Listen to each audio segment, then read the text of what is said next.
Hello. Is this thing on? Am I here? I think I'm here. Making sure the mic is not muted as I begin the live stream. Hello. Little background music.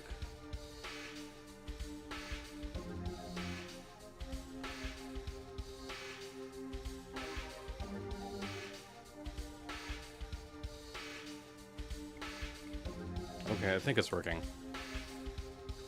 Test looks good. That's running, that's running, that's running.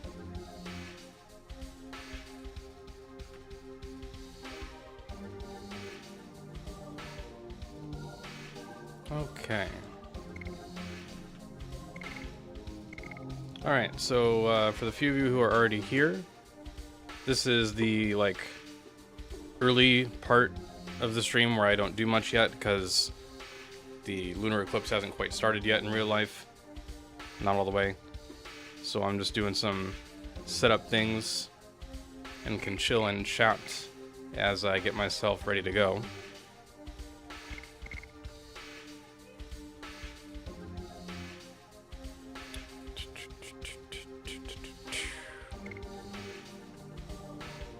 Alright, so I'm going to do this.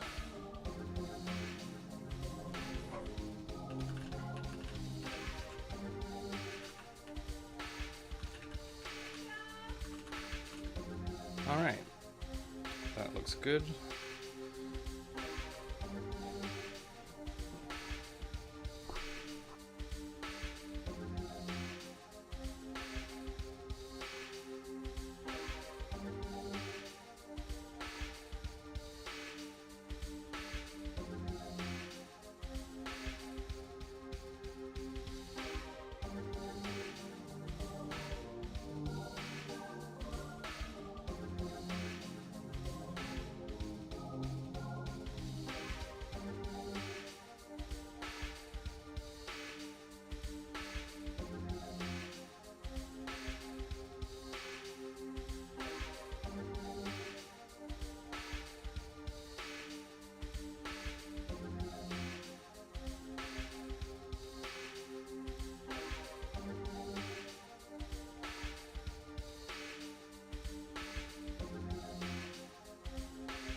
Okay, so the mic wasn't on that time.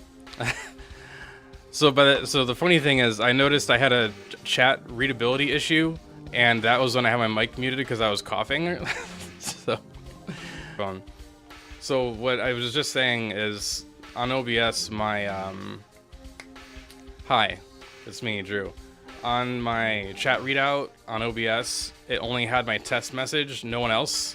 So I thought I was just somehow alone.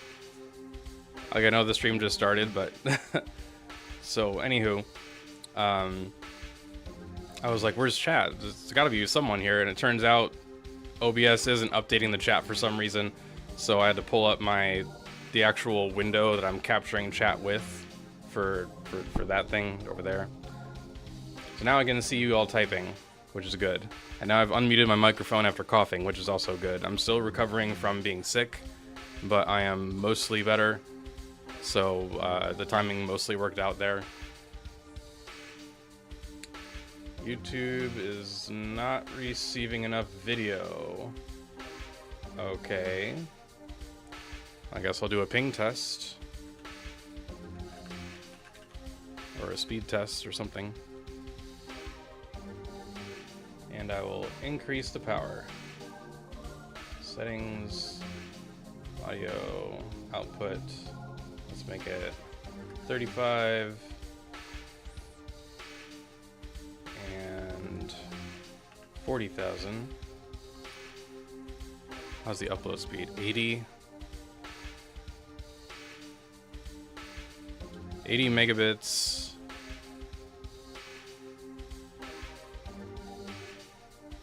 Megabits is how many numbers? I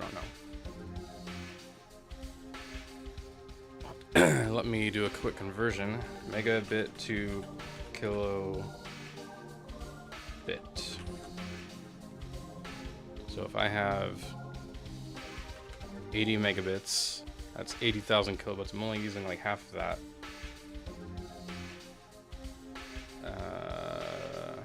Oh, now it's also loading in the. Okay, never mind. If you had dropped video, it should be fixed, I hope. Hello, Enclave. Do we have a Moonchild being born today? I don't know, but keep an eye out for like a dark creature flying through the sky.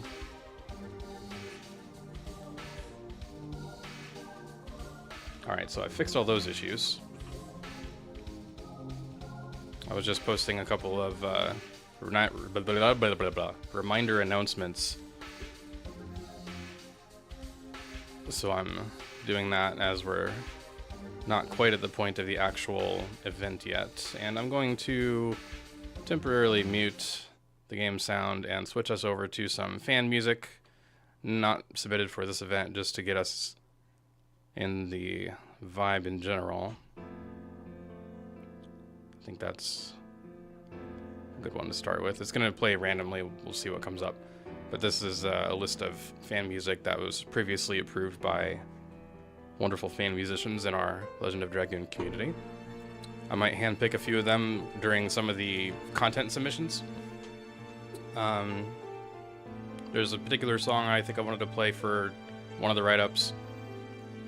It was... so one of the text submissions is actually just the intro FMV, but written. So it's got extra flavor to it in addition to the like lines that are voiced. And I thought that was really cool. So I can just play the music that plays during that. Possibly a fan version. Is that the Drew universe? I am the Drew universe. Hello, it is me. Recovering from being sick, but otherwise doing all right.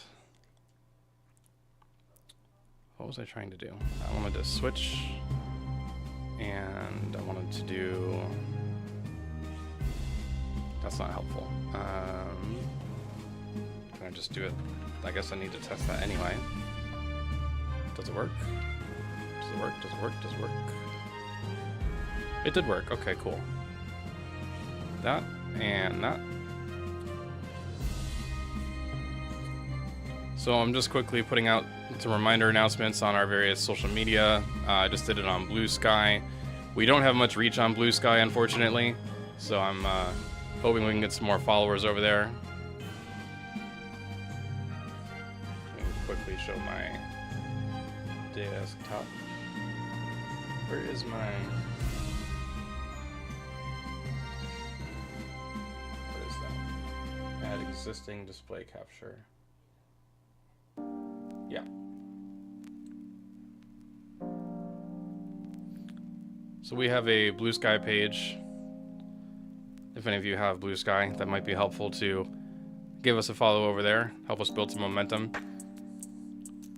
We made a few posts over there. We made the account earlier this year, and now we're starting to syndicate news there. You see I posted about the Hell Mode beta. It's not just news, it's also just random stuff me or others do in the fandom. Like, I made this little crossover of Legend of Dragoon x Mario Party. I think this would be a really fun mod to play, where we're on little slot cars driving around a track. Because in the original Mario Party, it's just the large heads of Mario and Luigi and Wario and whoever, and I thought I can just do that with LOD. But there's the news, there's the surprise Kongo Smash Lohan, and the Red Moon event, of course, for today. So yeah.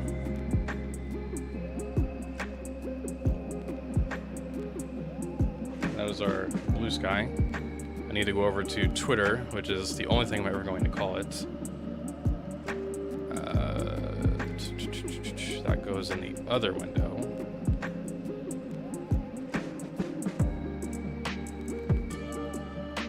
Did I copy paste that? I think so.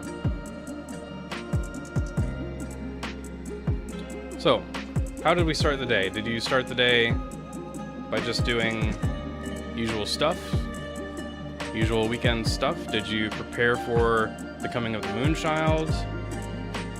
Did you eat mooncakes, maybe? Tell me what y'all are doing. I want to hear about it.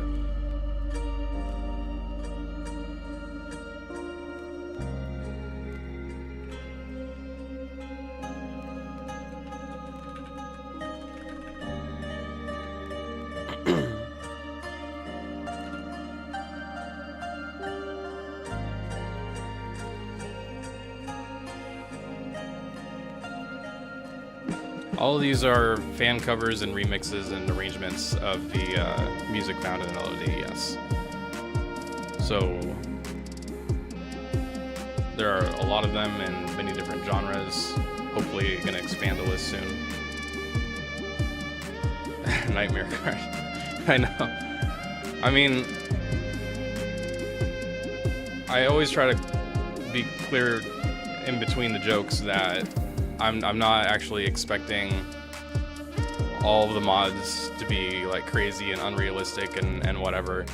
But at the same time, if we can find a few people to put it together, I will find any excuse to run that stuff, like LOD Kart or Mario Party minigames in LOD, like the Bowser facelift. If any of you played the original Mario Party, it had a Bowser facelift. So there's 4 players. They each get one corner of the screen, one quarter of the screen is divided in like a plus shape, and a Bowser face pops into view, a 3D model of a Bowser face, and then it is randomly deformed. The eyebrows might get wider or narrower, the mouth might get long or shut, the nose might get moved around like this, and then it's up to the 4 players, including the NPC players, to take their own version of the face and try and match the one in the middle. And I think we could do that with LOD. Just have a giant dart face pop up in the middle, and he starts looking really weird, or he's got a long nose, or whatever, and we all try to match it and have a hilarious time of it. Like, we should have that. That would be one of the best things for when we get multiplayer support in the future. I normally just talk about multiplayer in the context of co-op or PvP, but those minigames, multiplayer minigames like that would be so fun. I'm telling you. You're working on your writing and prepping for a birthday mini vacation. That sounds good. Very cool. You're writing a short story or some kind of work writing. Maybe you have a blog like I do. You're experiencing this day.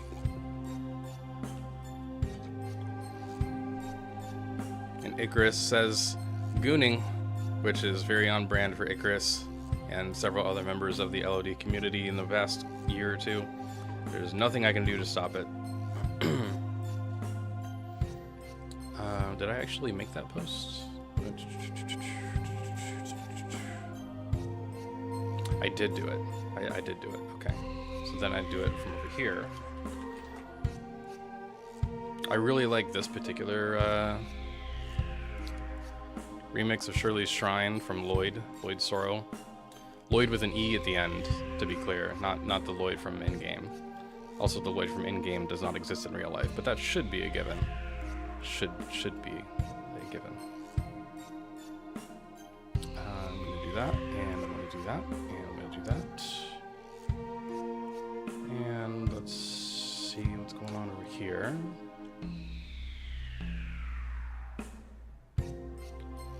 Post pending.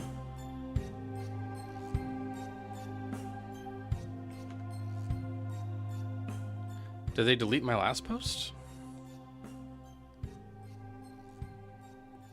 So lately when I post on Facebook to try and advertise our news, which is important because Facebook is where we get some of the biggest reach, 2 of my posts now have been put into like a holding queue, and the first one just was sitting there indefinitely. And now that I've posted this new one, my old one isn't showing as pending anymore, so either it was finally approved or it just got deleted. I don't know. But like, this is community curation, and although I'm not a moderator of the group anymore, like, this is the only way people are gonna hear about it if they main Facebook. I really wish we had control of the Facebook group, because that would really help more people be aware of these events and things. True, Pony Bro. That would be pretty on brand. What's Ruff doing there? Ruff doesn't hate you. Let's check in chat right now. Does Ruff / ask, hey Ruff, are you and Icarus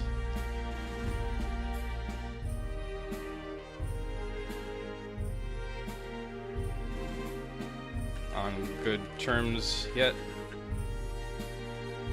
Question. I asked, hey Ruff, are you and Icarus on good terms yet? Ruff says, the Ruff bot from our Discord server. Ruff has no idea, Ruff. So, it's never gonna be solved. This endless saga of Icarus feeling hurt by Ruff. It's Ruff. I mean, Ruff only knows what Ruff hears, so that's to be expected.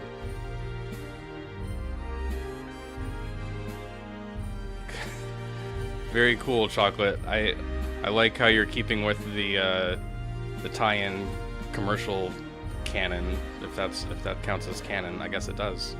That's funny.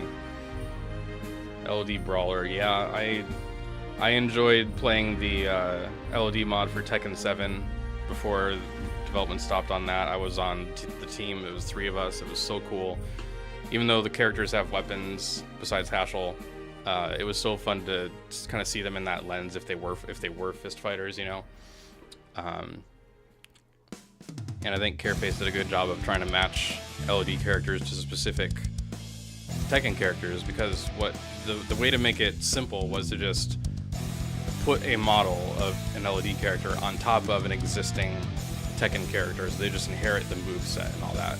So naturally the best one for Haschel was Heihachi. Already has the thunder punching and all that going on. It was really fun. If we had a moon stage there, I would probably load that up today. Also, that game is huge. It's like 80 gigabytes. I did not have much storage space when I first got that game. It was painful to have that installed all the time. Alright, this one. So I guess we're getting no Facebook reach today. Unfortunate. Maybe we'll just make our own Facebook group. Like, we have a page, but we don't have a group. Hey, Corey's here. Hello. It's Monoxide. Monoxide is the founder and lead programmer of Severed Chains fan port for Legend of Dragoon. We're just doing some warm-up chilling, chatting about what we're gonna do today in our comments on the LOD things before I get into the fan submissions and some gameplay. So, probably starting shortly-ish. Listen to this part. I love that. It's so good. So good. Who is that? Tess? Yep. Highway to Helena. I love this one. One of the best remixes we've ever had. But I need to focus. What was I doing? Oh, I need to do Discord reminder. That might help us get a few more people.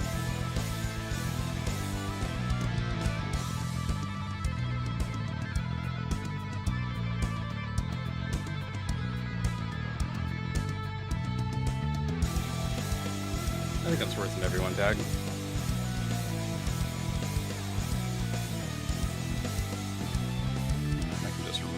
I can redo that, I think. Oh, since he's here, I think I've figured out part of what Corey's working on in terms of that secret project in the test lobby. I have some thoughts on it. Like, if he's working on a private build that isn't published to the GitHub, then I don't know what it is. But if it is part of the GitHub repo, then I've seen some things in the feed that might give away portions of what he's doing. The secrets.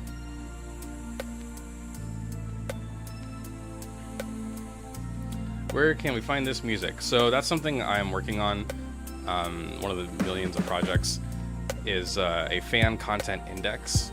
Now, we already have a list of fan music in the resource archive, but that's just like a flat, it's not hard to read, it's just dense. A whole spreadsheet of remixes and covers. There's over 350 of them, possibly close to 500 now. But we want to get that more presentable looking, just right on the main LD website. So I'm going to be chatting with some fan musicians about that, fan artists, about the best way to approach how we want to do like protections and rights handling and stuff, and making sure that all that is straightened out. And ideally we can put some up for download, so that would be really cool, I think. Red Moon started.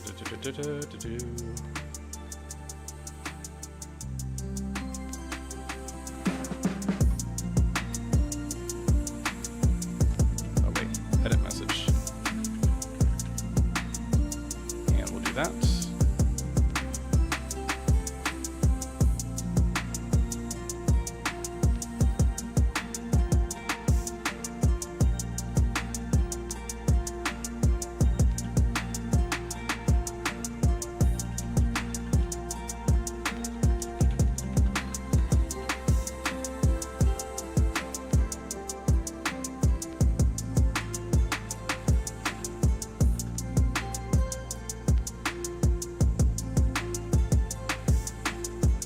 Okay. Got a little reach through Discord, so maybe we'll get like 2 more people. It's a pretty small server, of course. And then I want to go to Reddit, and then I'm done. Reddit.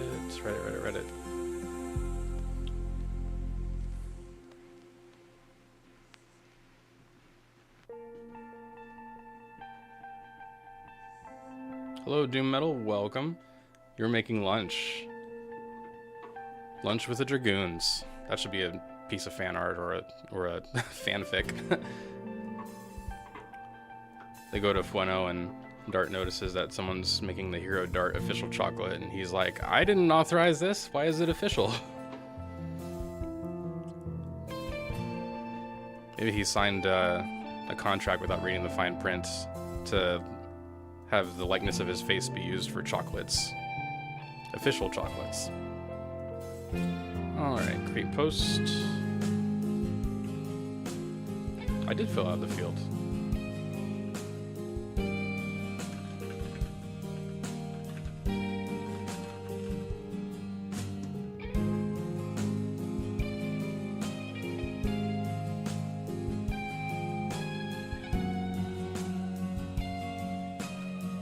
How did I do that wrong? Welcome to all the people filing in. Yes, Chocolate, you're very official. But so is Dart's face. So, do you get like 50% of that? How does that work? Like, you're the mode, but Dart is the face, so is it a 50-50 split? I don't know.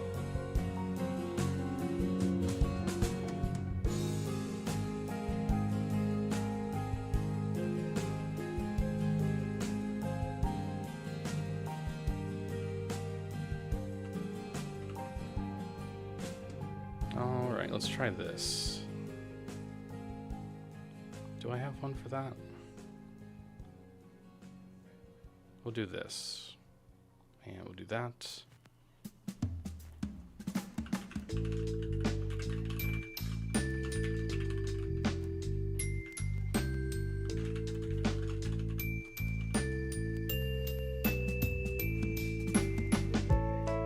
I'll just do it that way. Close that. Close that. Close that.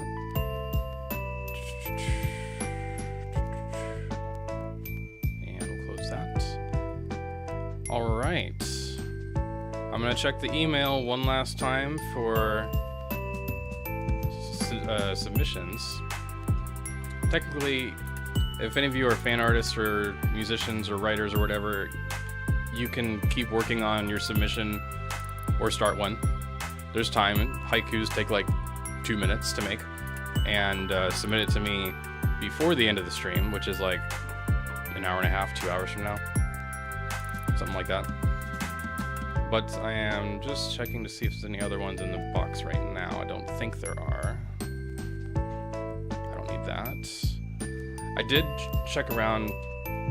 If anyone knows different, let me know. But I tried to look up, like, what are the ramifications for restreaming someone else's live stream of the Red Moon. Like, could I put that in the background of the stream? And the legal side of that does not look very good for me. Usually live streams are not part of Creative Commons or whatever. Someone can give explicit permission, but I didn't, you know, go around asking people, hey, can I reuse your stream? So next time I might try to do that, depending on if I can figure out who's going to stream. I was looking for a NASA stream and I couldn't find any info. They've done it in the past.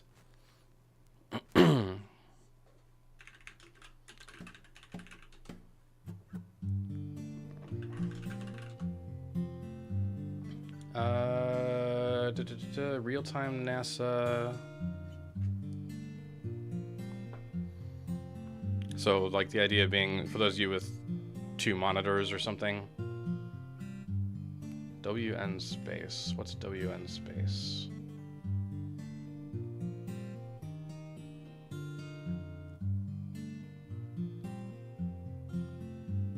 Okay, just space-oriented streams and events and things.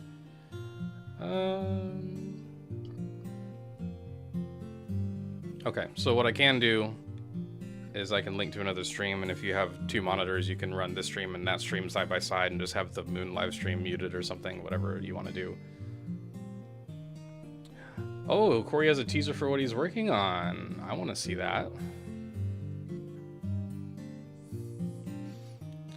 What is Oopie? I don't know what Oopie is. You're gonna have to help me out there. Oopie. Oopie is the word of the day. Corey said so.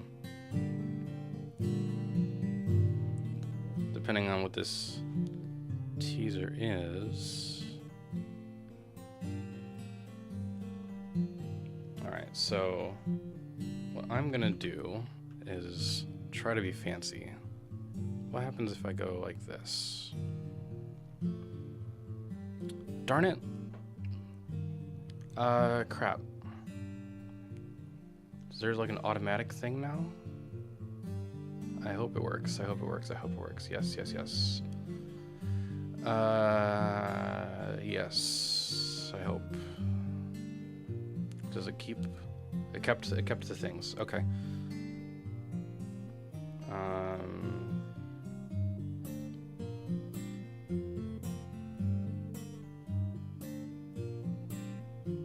Let's make a new command. We'll call it exclamation red.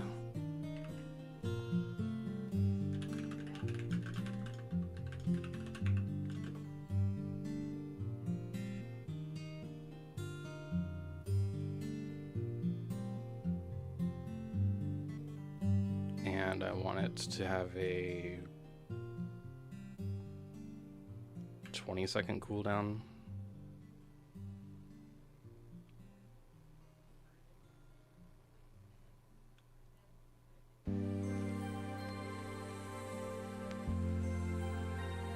What the hell?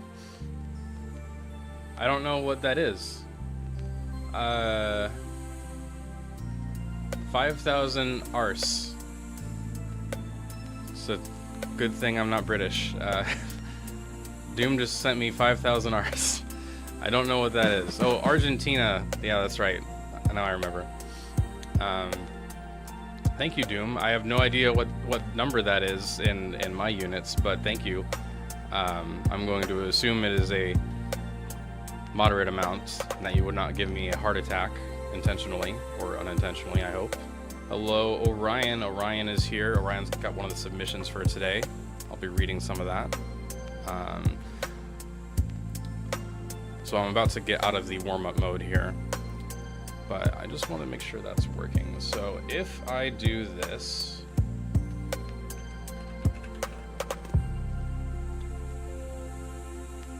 got it. Thanks for the conversion. If I type this, error. What do you mean error? I'm never using the built-in chat again. I swear to God. Several goonbucks. So I made a new command. I don't know if it's gonna work because the Nightbot was needing me to reauthorize. Nightbot. It might be offline today. That's fine. I'll fix it. Hey, Melon Rose. Welcome. For those of you who don't know, hopefully I'm pronouncing that right. Rose is working on a piece of fan art that is specifically for our next music mix. It's been a long time coming. Partly the delay is my fault, but a number of fan musicians created character pieces, character themes. Some of them were based on existing character themes, and others were themes made up for characters that didn't have an official theme, and it was just like try to imagine what their theme would sound like. And I think those came out really great. And so this art piece will be like the backdrop for that video upload. It's going to be really, really good. I've seen the work in progress. All right, so I'm going to post a link in chat. This link is a link to another live stream. I'm not telling you to leave this live stream. I'm just saying if you want to watch the red moon, the moon slowly become red as this live stream progresses, which was my initial plan, but I can't embed legally. So you could put it on a second monitor, or maybe your phone or something, or a tablet, or the TV, whatever second device you might have. And that is one of the higher quality ones that I could find. I'm not sure if it's CG or if it's an actual like telescope capture. I haven't looked at that closely, but that one, or you can find another one to have the moon slowly change red. And I think we're about ready to come out of warm-up mode, which is very nice.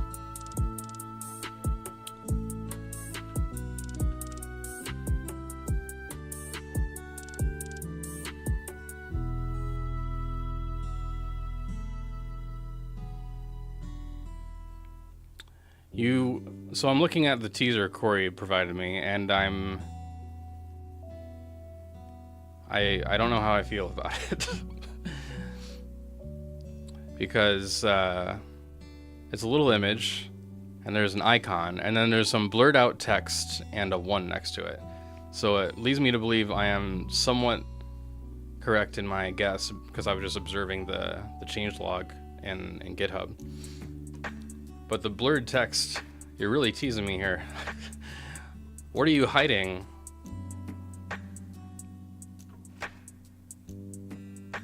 I feel like the last word is new. It's too blurry. I can't read it. That's okay. Yes. Good teasing. I deserve it as someone who teases y'all. Like, that is something I do. I learned a new thing, and y'all are like, what is it? I'm like, I can't say yet. I need to verify, or I need to do it at a certain event or something. Anywho, okay, so I've got that set up, that set up, that set up. This is not a high production stream because I was sick, but I am still wanting to make sure I have as many little bits in order as possible here. So I'm going to start by reading a few, or showing a few submissions.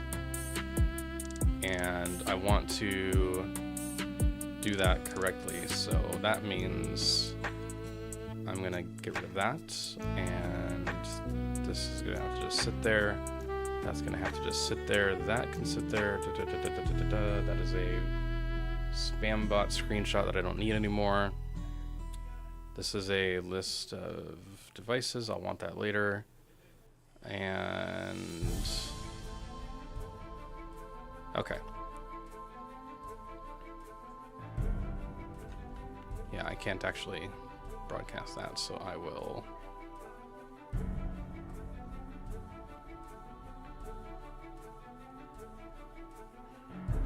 Oh, it's red there already? With Thrivent, you're... Oop. That's an ad I can't mute because it's an embed.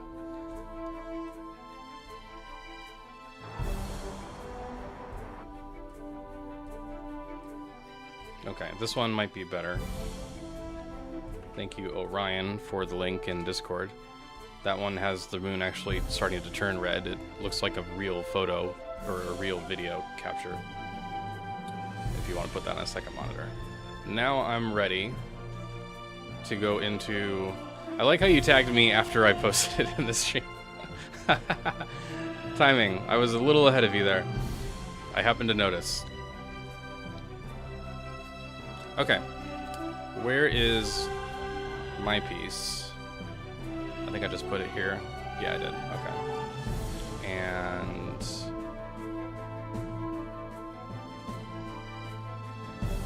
I don't know if I'm going to put the text on the screen, but I will read them. So we got a number of submissions. I don't think there was any music submissions. That's, you know, probably a little harder. But there are a few art submissions and a larger number of text submissions than I thought there would be. It was pretty interesting to me. So I'm going to start with mine. And so the point of today is that we're celebrating the red moon in real life. LOD has a red moon. Thus, here we are, doing this during the lunar eclipse. And it's kind of extra justified in a way because most LOD fans are in North America, mainly the US and Canada. And none of us are seeing the red moon in real life. It is for everyone but us, basically. So, by being here on the stream, you're not missing anything in the real world. Although it would be cool to do it during, like, I would like to, you know, if it's a good weather day and the red moon is actually here in the US, we could just sit outside and live stream or something. And, you know, you could see a red hue on me or something. I don't know. Maybe I could do that in post. Anywho. Hey, Ninshi, hello. I'm glad you could make it.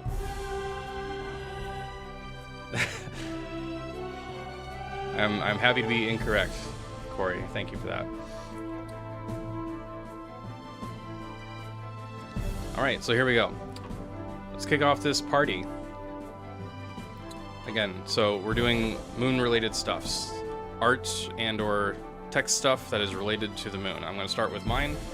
I was sick. I didn't feel like doing much.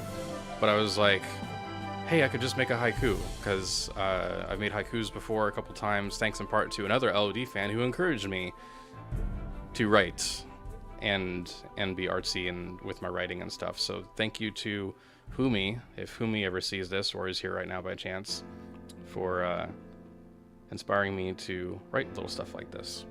So I'll start with a little one I made, a little haiku about the moon.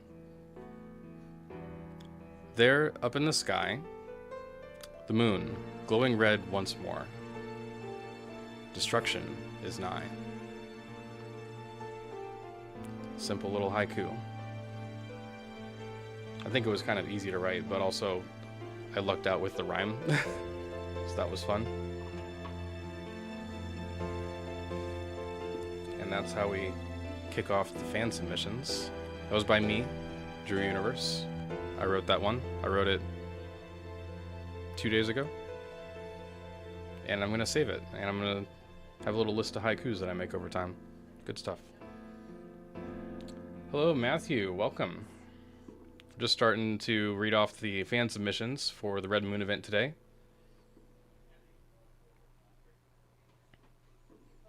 In between those submissions, I'll do some gameplay, which will be starting here in a few minutes probably. But I want to bring up some more. Let's do an art piece. What do we got for art pieces? We have 3 art pieces, maybe a 4th technically. Do I wanna? I might do that one. I'll try to include that one.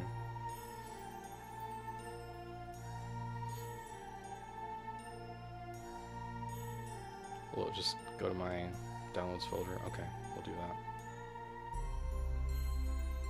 All right, we'll move this over. We will do that.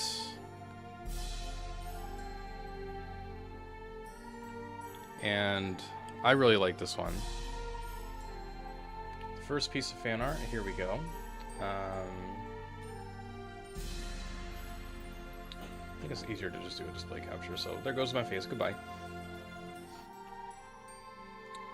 And where is my, oh, my alt tab is showing, sorry.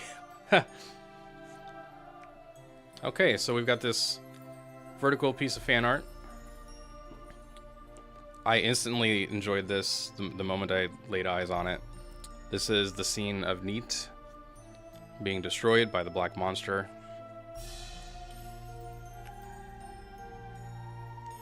I like the brush effect on the moon. Those curved lines in the different directions just is the signature moon to me. The wings are done really well. The wings are really large. they seem large. And I like that it's not to scale.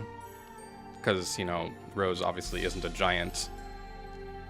But it kind of is this depiction of the black monster looming over the whole town, just raining destruction and nothing you can do about it. Meanwhile, I believe that's Zieg in his winter coat. Characters generally don't have different clothing in this game, but Zieg gets a winter coat, and Claire gets a winter coat, it seemed.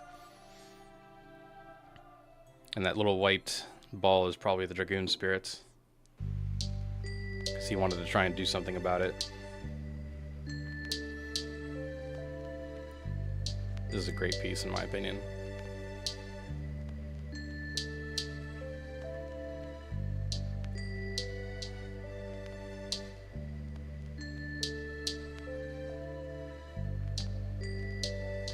Very cool stuff.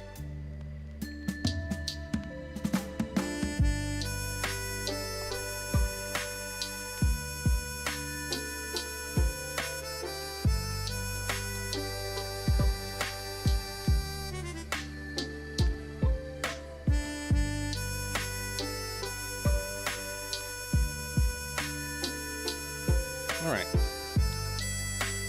Yeah, I think it's pretty awesome myself. Glad y'all like it. This one is from Al C92, I believe. Yeah, Al C92, Born in Fire is the name of the piece. Some of these have names. Move that over there, I guess. Could that be young Dart picking up the spirit? You know what? It could be Dart. I hadn't considered that. He wears the same exact coat that Zieg does, so it's really not fair. It's not fair to me that I can't tell who it is. I guess I should have asked. I didn't even think of that. Yeah, why would Dart still be there while the fire is burning?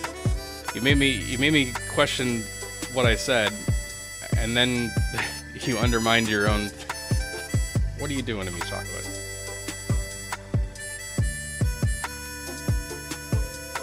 Hello, welcome.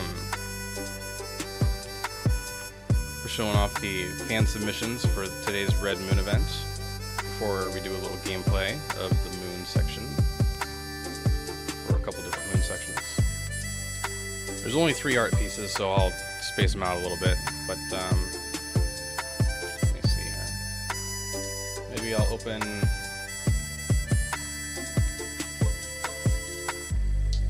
Let's do the one from Twin Lamp. So what I want to do is actually I'll put my... I guess I'll put my camera over the top like that. Nope, I don't want to do that. I don't want to do that. Hold on. Hold on, I don't want to do that. I want to do that. Yeah, I want to do that. Why is my camera all the way down there? Okay, that's what I wanted. Pardon me. So this is one of the ones I was intrigued to read to you. I think it's short enough I can just read the whole thing. It's just the opening FMV with Celeste getting raided by Sandora, but in written form, and I think it was written pretty well. So I'm going to read it. Also, this one in particular was sent to me when I opened it. It had like no spacing between the paragraphs, so I did change the formatting a little for readability. This one is from Twin Lamp that sent this in. This one I actually want a certain song.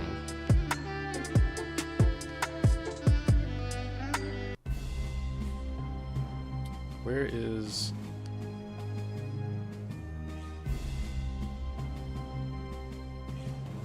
No, I don't want that. I want... The other button is gone. Is that it? Can I expand this out? I can. So one of these is just called Intro, I think. Intro. Yeah. Alright, the village of Celeste slept quietly under the waning moon's silvery light. A thin fog rolled through the silent streets as the first hail of fire began to rain down. Howling through the air like screaming comets, the catapults launched the flaming balls over the rooftops till they broke stone and thatch alike, igniting the streets themselves. Screams rang out and the streets came alive as people filled them in desperate confusion. Their shadows deformed and danced in the light from the flames. Light came in the distance, and with it the clattering of armor. The sound of hooves and boots flooded the streets, and the gleam of metal and torchlight became the last thing many saw. The screams of fear began to mix with screams of pain as the Sandora soldiers poured down street and alleyway alike, cleansing Celeste of life. Houses burned as the attackers swept through, swiftly ending any resistance that formed. Red cape whipping in the wind as he rode, the commander led his troops forward through the city square, past the shattered fountains and defaced statues. He had gotten word that someone had found their bounty. Axe dripping with blood, he dismounted when he saw the group of soldiers surrounding her. A quick little bit of context. The commander was originally written as Frugal, and the writer did not realize Frugal was not there for the raid. This was a different person, so I let them know, and they approved me to correct the name, but it might sound a little weird otherwise. Great Commander, this way, a soldier greeted him eagerly as he approached. She was young and dressed in tattered clothing he hoped his men weren't responsible for. Her plain brown hair flowed gently in the night's breeze, her eyes closed, another thing he hoped his men were not responsible for. So this is her, the commander said, kneeling before her and holding out his hand for the Emperor's stone. He held it to the girl's forehead, gently aligning her face to the moon above. Within moments, just as the man in black had said it would, it began to glow, light shimmering in a line, connecting the girl to the stone and the moon above. From the shadows, a figure watched, calm and composed as ever, the polar opposite of the chaos erupting around them, his eyes hidden by his hood, silver hairs glinting in the breeze. Indeed, the commander said, getting to his feet and handing the stone away again. Put her in custody. He started away, glancing at the destruction of Celeste. As he walked, he could feel his approaching, his presence undeniable as he emerged from the shadows and came close. "Is this really necessary?" he asked. The man in black answered, "It is His Majesty Emperor Dole's command to take that girl into custody." The commander stared at him as the flames engulfed everything around them. Homes burned to the ground. All of this for one girl. "Who is she?" "That is not your concern," the man in black responded. The commander watched the man retreating and clicked his tongue, his fury rising as he mounted his horse again and led his men away towards Helena prison, as the emperor commanded. So a little bit haunting there. They show this in the FMV itself, all those establishing shots of, the broken fountain or whatever it was, the glass shattering and all these things. So the devs did try to, depict all of that, but you can also kind of intuit all the stuff in between those scenes and what the different characters in the scene are thinking that surrounds and informs what you actually saw in that FMV. I think that's a pretty good write-up. Hello, Kless. Welcome. I was just reading one of the text submissions for today's Red Moon event. I think it was perfectly timed because the music changed right as I finished. Now we're back to a nice peaceful town theme after the destruction of Celeste. What else do we have? I'll read another one. Now, if these are really long, I'm not going to read the whole thing, but,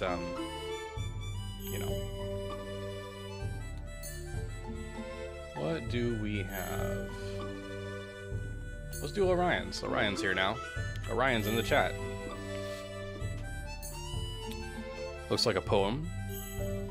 Blood Red Moon. I've heard that some people worship it. They say the moon is a promise, that tomorrow will come, that someone is watching over us. Actually, I want to change the music. The music is messing with me. Sorry. We need a moony track.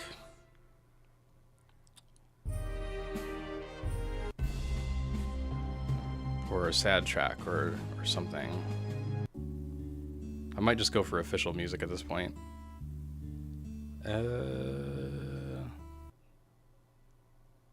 Could do Sadness Hero.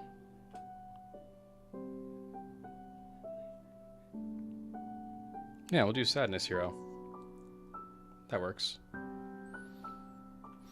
I've heard that some people worship it. They say the moon is a promise. It never shifts, it never fades, always above, like a guardian. Some whisper it waits for a child, a voice meant to answer its call. Others believe it is the eye of judgment, weighing the lives of everyone below. That is not how I was taught. In my family, it is a warning, a tale passed down in quiet voices about the blood red moon. I've been told it was shaped from broken prayers, a wound in the sky that never closed, a lantern for endings, a watcher with no mercy. What I remember are the cautions. Never trust the crimson light, my grandmother said. Do not stare too long, or it may notice you staring back. And still it lingers above, silent and heavy, as if it waits. A scar carved into the heavens, the moon that never sets. No one I know has seen it turn red. It is only something people whisper about, a warning meant to be remembered. If the stories are still told in secret, then the omen must be real. That one hits hard. I like that one. This is some really good stuff. Thank you, Orion, for your submission.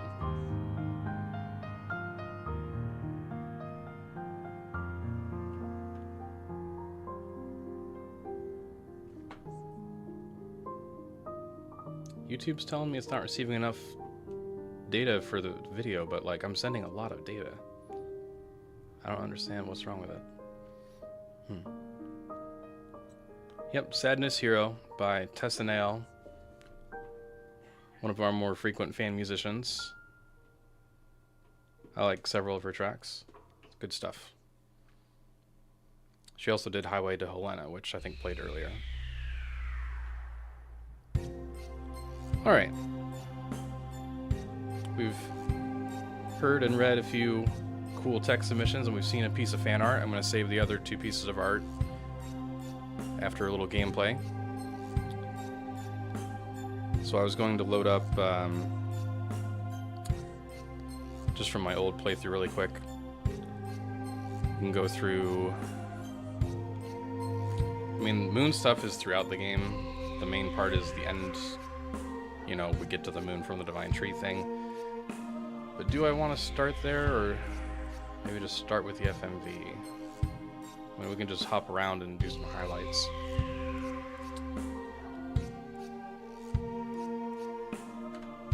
Yeah, what the hell. Better pause this and unmute the game audio. And we'll go through the opening FMV ourselves. And instead of just the fan submission, we can also experience that with that text in mind, I think. Right?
Great Commander, this way.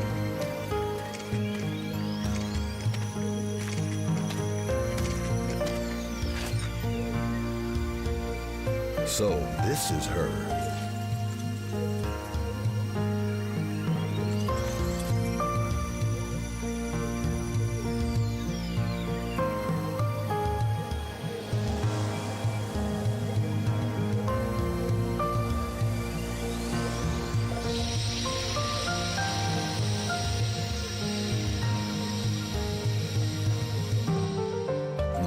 Indeed.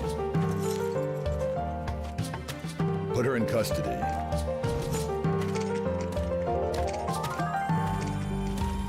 Is this really necessary? It is His Majesty, Emperor Dole's command.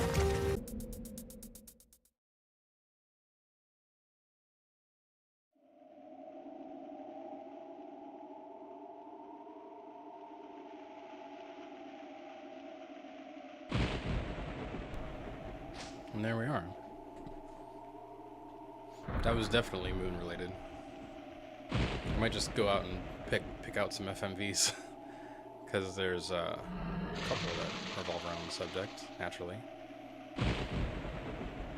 But what was I trying to do?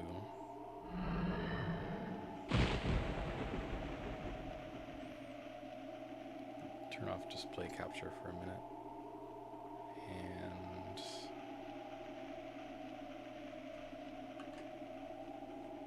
no, I don't want to do that. I want to do that, and that's something else.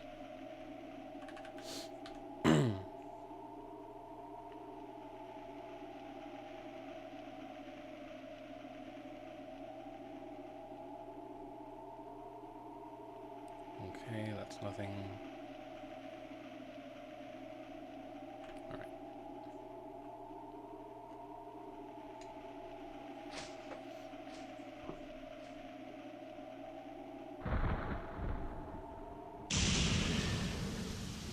What is that? My my light reflector umbrella thing, the little piece of the umbrella was showing. Sorry if that was making any of you wonder, like, what's going on there? This little mystery object. Oops. And just for kicks, we'll see this gorgeous chase sequence in 60 FPS, and then I'll pull up another moon segment.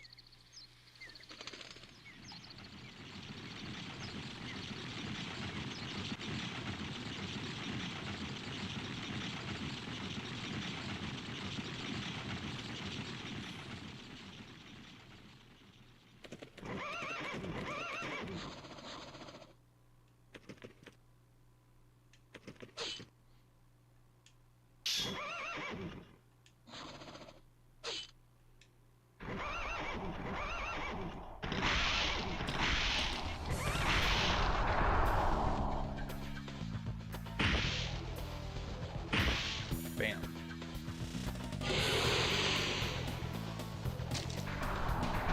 Run, Dart, run! We also need this as a mini game, like just endless fairground run. See how far you get before he squashes you.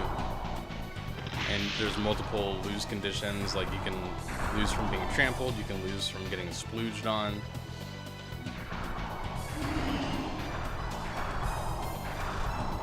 Or like falling in a hole.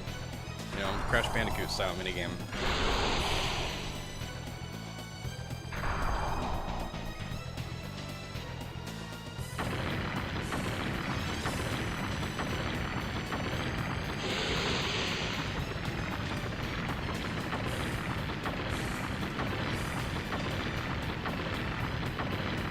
For some reason I'm having deja vu right now. Did I lose this day before? Yeah, 60 FPS is so good. Yeah, I used to when I was a kid, I was like, wait, Moon Gem? On my second playthrough or something like that, because it's a round gem. But it's some anonymous detection device that shall not be named. Probably given by Melbu to Lloyd to Dole to the Great Commander. It's just changing too many hands. It's not secure. And yes, I said what I said.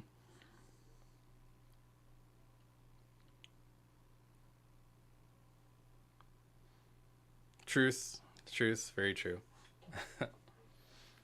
It's always your headcanon that Basil has 2 moon gems, one the Albert, one to Dole, and the one used at the start is Dole's.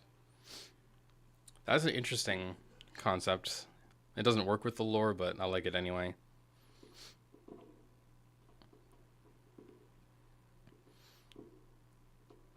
Maybe that's part of what Dole wanted, like, Dole fought for a good reason, like he split off for a good reason, but although he was trying to give a better life to the people, because Carlo was not perfect. Carlo was doing high taxes and taking bribes and whatever. Dole thought that the way to achieve that was, well, I need control, and to have control I need power, and then people can be happy. But he got too consumed by the power. So maybe he ended up wanting the moon gem. But it wouldn't matter because, I mean, Lloyd wasn't going to let him have it anyway.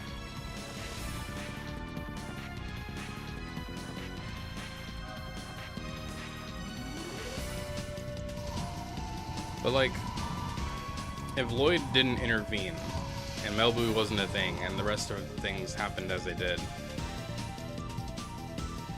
and Dole defeated Albert, would he take the moon gem out himself? Like, that's something I wonder about.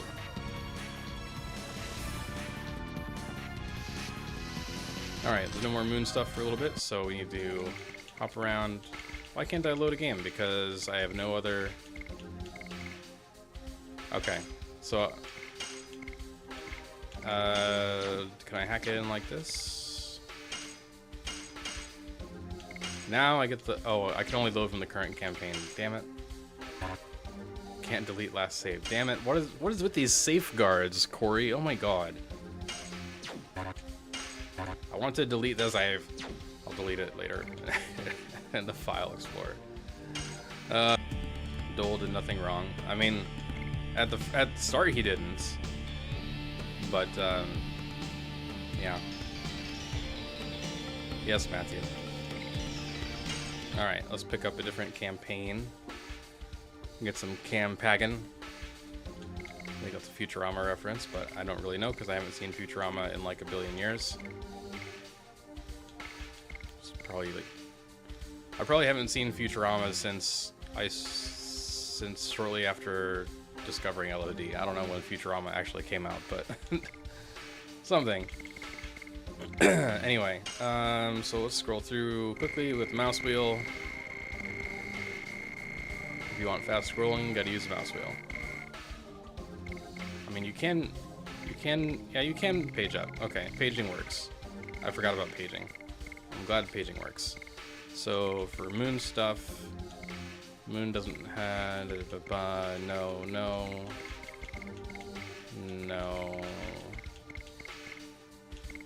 not really, no. Flets has some moon stuff.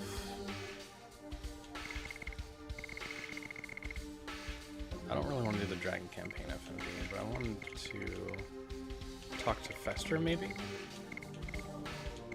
Can we talk to Fester?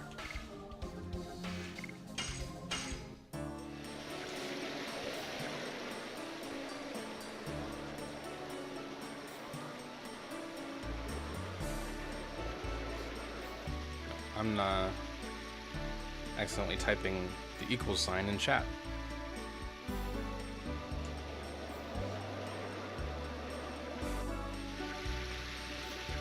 Save me from myself.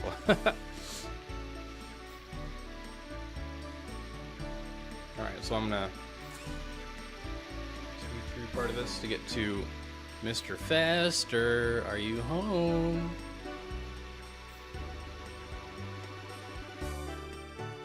I'm gonna go geek, geek, geek, geek.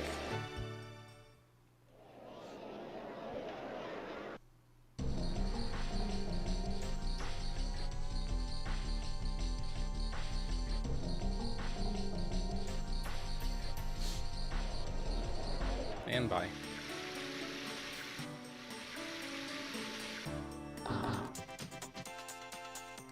It's the boss's theme, which is also Caffey's theme.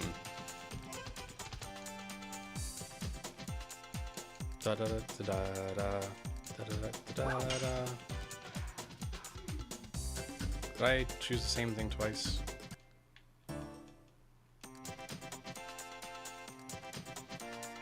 Progress, talk about Lloyd. Let's talk to Fester. The black whatchamacallit. It's a technical term, of course. And it's nighttime. I don't remember exactly when it plays, but I feel like it plays soon. Either it's right now or it's soon. So.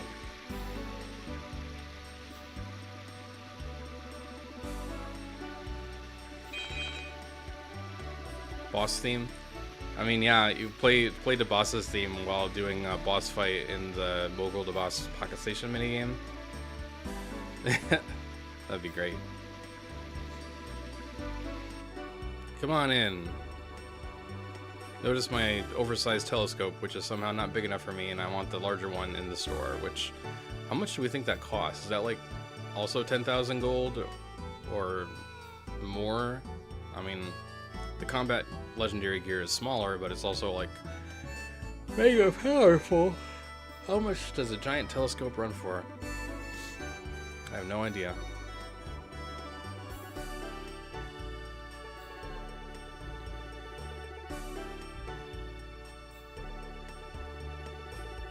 Of course, I cannot make judgments about other people.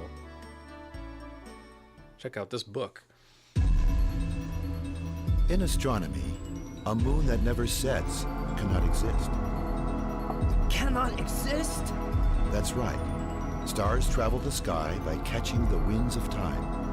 But this moon isn't affected by time. It never moves day or night.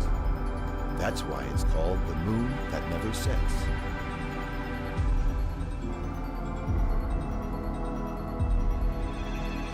After counting 108 years, when the moon that never sets glows red, a moon child descends upon the earth to fill the world with holy bliss.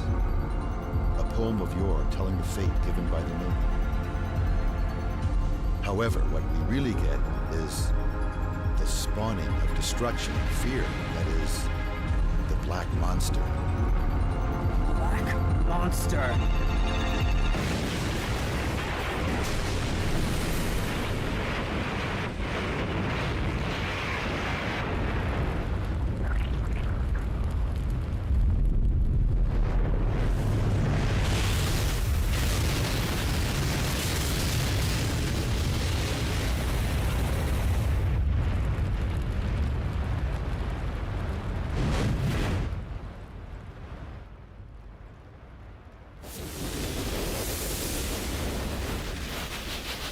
Why a demon, not a blessing?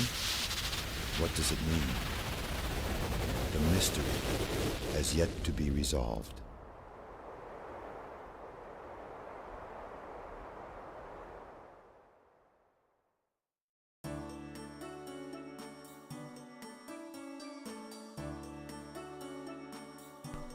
It's kind of bone chilling if you think about it.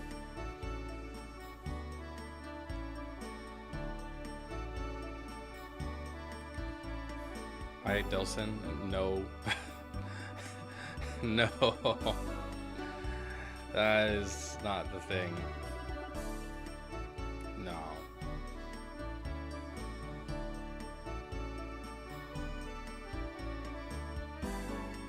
That would be quite the Moonchild.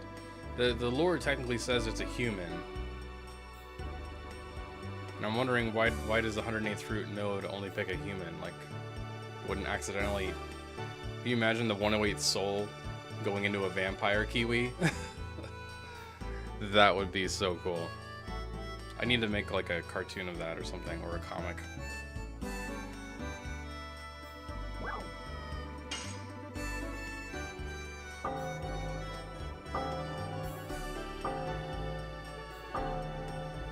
Off you go, Mr. Fester.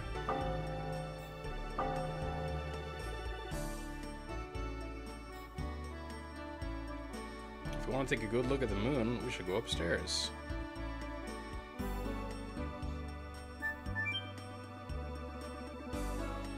Let's get a good look at it. Oh, I forgot I have to actually use the second ladder. Oops.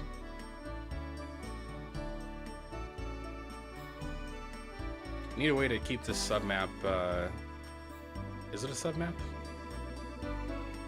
Corey, how is this thing loaded? Because, like, we know there are submaps that you can't actually traverse on, they're just there. But is this one actually a submap? Let me try something. It's time to use the debugger. The infernal debugger that I have done many dark things, embiggening models, revealing hidden stuff.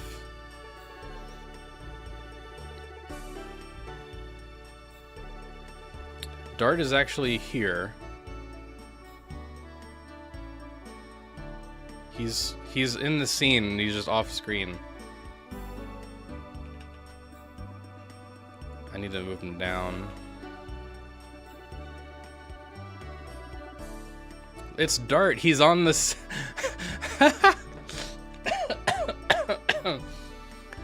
Excuse me. I'm sorry. That's too funny. Let me try to, what am I gonna do? I need to move him down a little more, so like 55. It's Dart on the moon, everybody. Does he walk on the moon? Can he? It's like the same animation. Is it all just idle animations? They gave him like 32 idle animations instead of his normal walking. Okay, so the thing is, on just about every submap, Dart's model is copied over with sets of animations.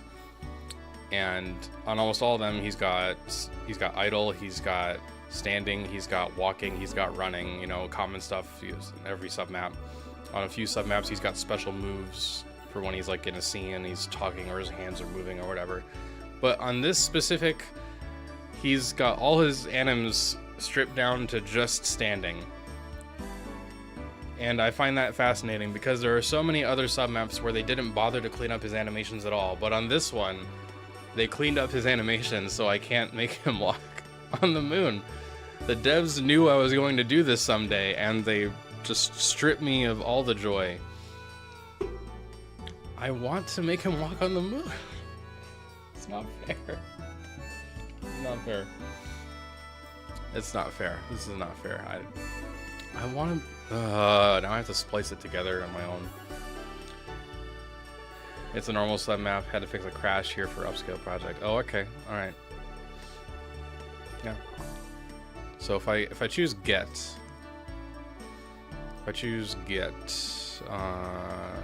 map. This is map 235. 235. Okay. So I want to try something, and it's not gonna be good, but I need to try it. And goodbye, Dart. Oh, I wanted that to be so much funnier. So let's see what happens. What happened if I warp to 235?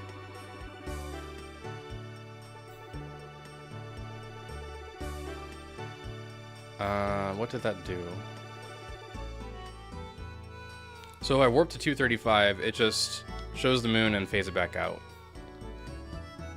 I need to kill the triggers so I can just stay on that screen and do like a, you know, moon that never sets live stream, just music live stream. It's just the moon over and over for 10 hours. Alright. Well, it was worth a try. Moon Goose. I can't wait. Excuse me. Yes, Dart, I know. So what are we supposed to do now? We're supposed to stay at Nello's house. It's not necessarily about the moon, but I mean, greeting the planet is always cool, right? You know, these things, I think these things are actually models, because they're models. That's why I think it. I think, therefore I am. Submap debugger.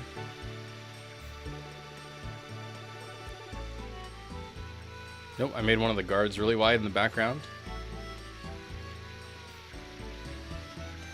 Nope. Stop that. 2.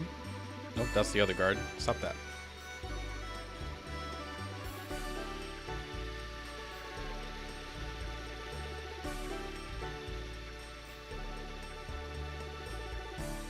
Which one is it?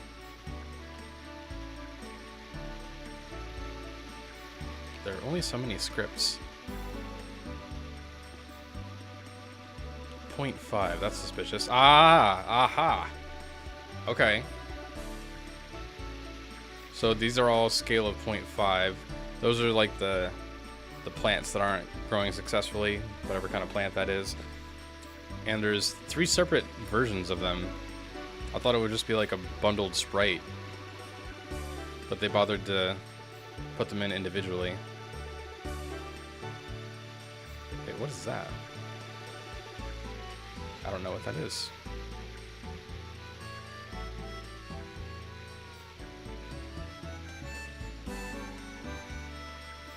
Okay, I don't know what that is. Oh, we can also hide the model now. That's cool. The debugger got an update at some point. Alright, so moon stuff. I think now we're gonna take a break from a little gameplay hopping around and do some more fan submission stuff. There's some artwork that I would like to show. Which artwork do I want to show? I have this one, and I have this one.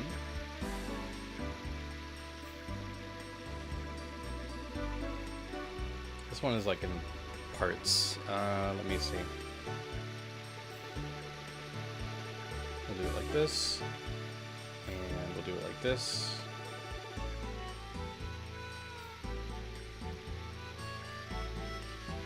And we'll do it like this, and then I will activate the desktop view.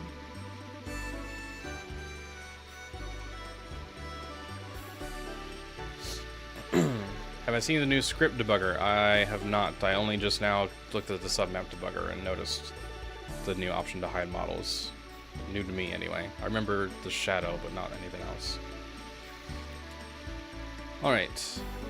I am going to...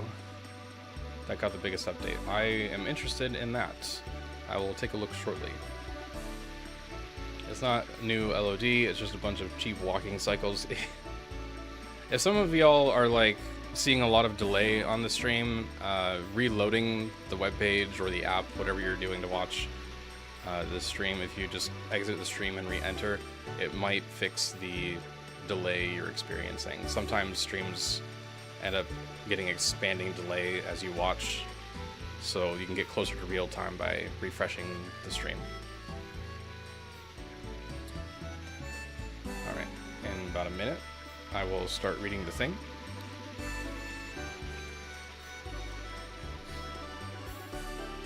Give people a chance to refresh the stream if they need to, and we'll just play the game a little bit. Even though we just got married, we still go to sleep before Nello. Are you asking me the reason? You should know. Nello is studying about plants day and night. Even though we just got married, we cannot do that. You can't study plants because you're married?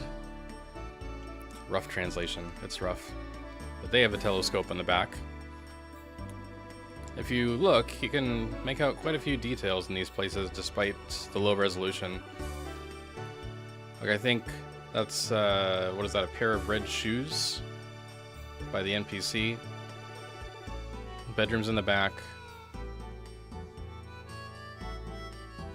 Dining area out front with a interesting vertical drawer, chest drawer.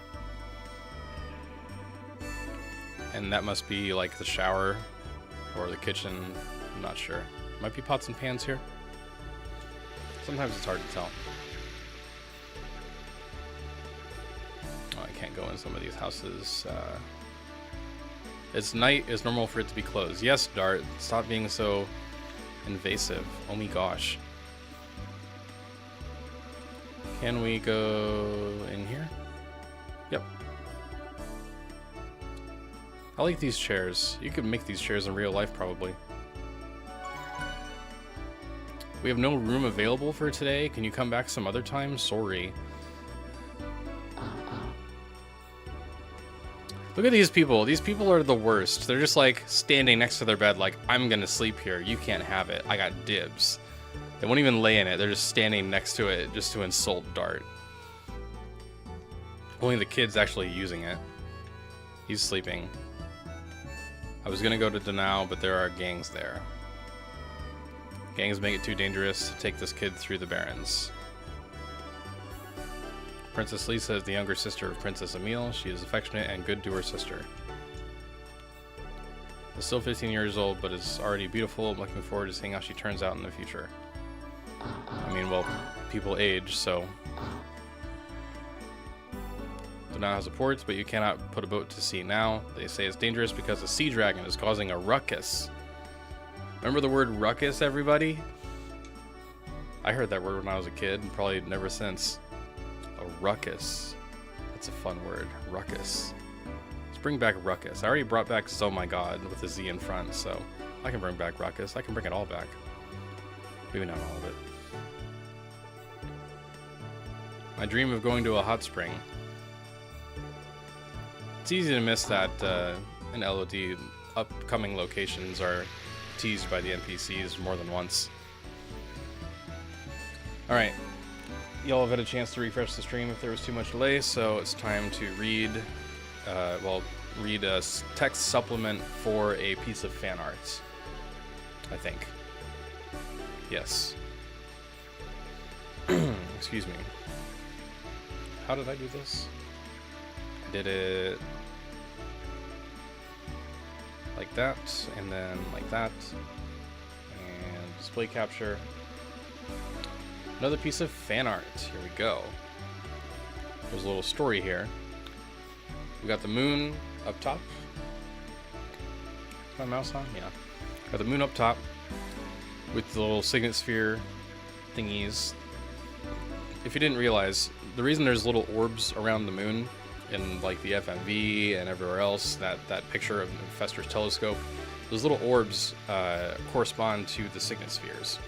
So the signet spheres are multi-object. You've got the actual devices that are in the Wingley cities, such as Mayfill, for example. These three like pillars in like almost a triangle, aiming at something in the middle. It's some kind of power source, and it's somehow linked to keeping those little orbs in place around the moon that never sets.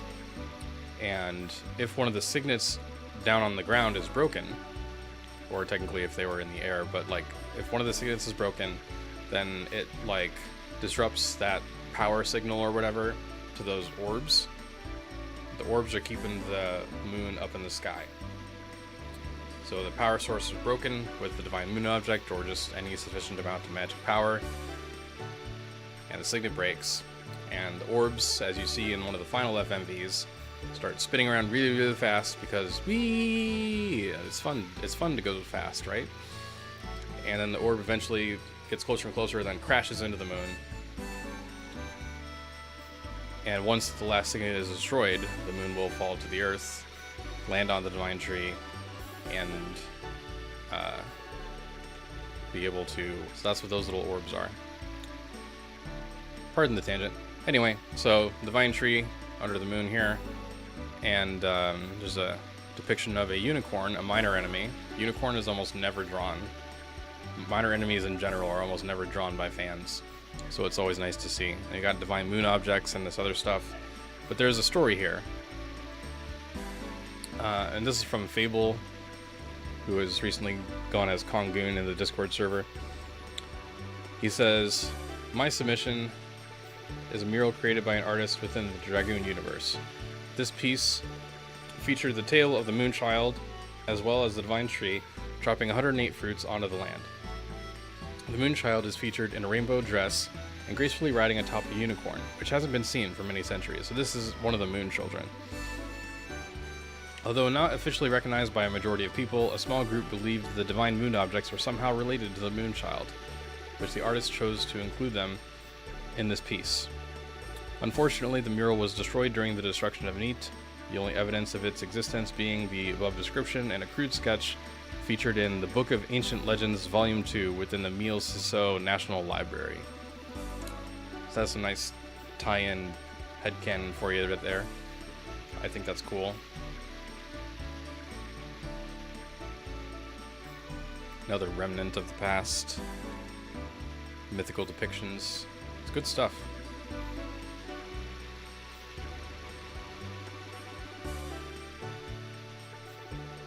Very good artwork.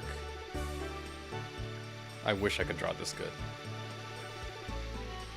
You see, there's a lot of detail on the these vines on the side. Like, that looks like a carrot right there. It's like all different kinds of foods. I guess they represent the different fruits of the divine tree. That looks like a chili pepper. How many fruits? Is that a green strawberry? If we got horses with anteater heads, we can have a green strawberry, right? But then the carrots are the wrong color. They look too much like real carrots. We gotta change them to... I don't know what color a carrot would be. A white carrot? Something that isn't in real life. Oh, there's like a purple kind of a carrot. It's like the same... It's the same one. Just different colors. Okay. And as a bonus, there's also a sketch version of this. I always love seeing unfinished work. Something about unfinished work makes me very happy.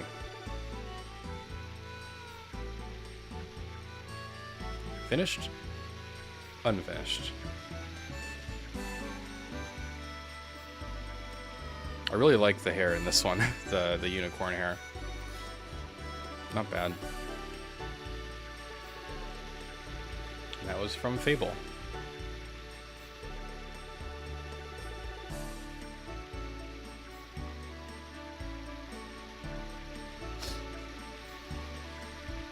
Divine Tree is also a plant. Oh, thank you for the donation. Shauna's #1 fan. I appreciate it. I wonder if Shauna's #1 fan is Miranda's lowest fan, non-fan.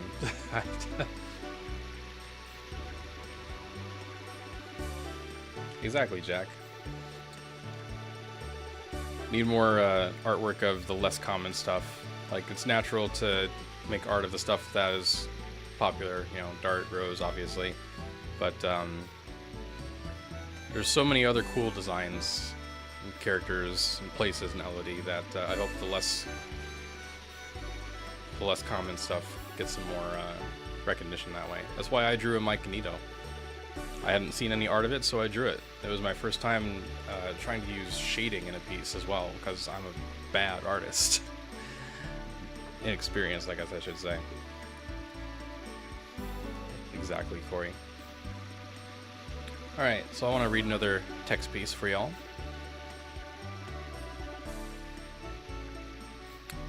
Let me see what we have. We'll close that out, close that out. Done with that. There are roughly four more text pieces and one more art piece. Yeah, I love the lore, Jack. You probably already know I'm a lore master, but yes. There's so much to work with. Alright, let's do another text piece.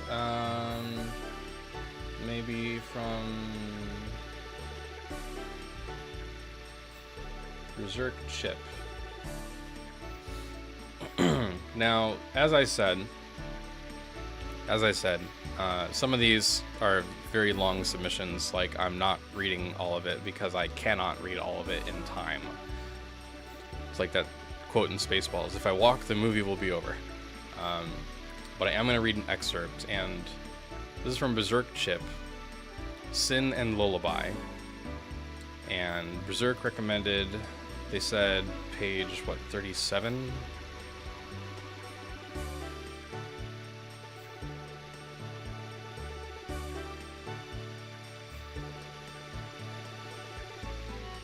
$37 to $39. Alright, let's see what I can do here. Page 37. 95 pages. It should have been 108, honestly.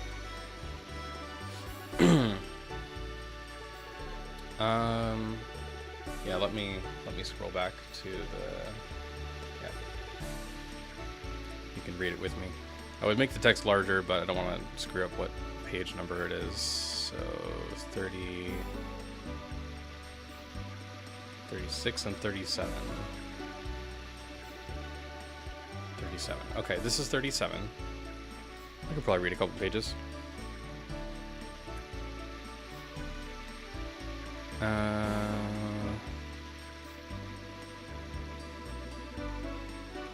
I don't actually know.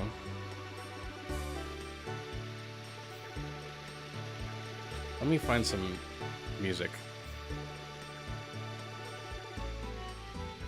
I think Lloyd's Sorrow has... Oh, let me mute the game.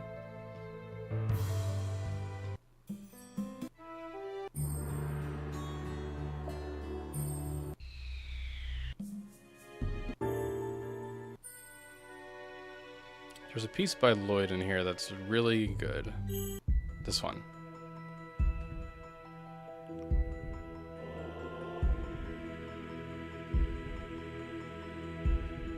Let me actually do it another way really quickly, because I want to preserve my playlist.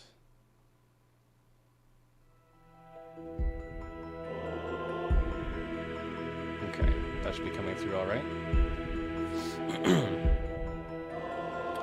Coincidence upon coincidence. Can something like this really happen? Is Queen Teresa's child in our little town of Neat? I'm going to take Dart home, Zeke calls out to me.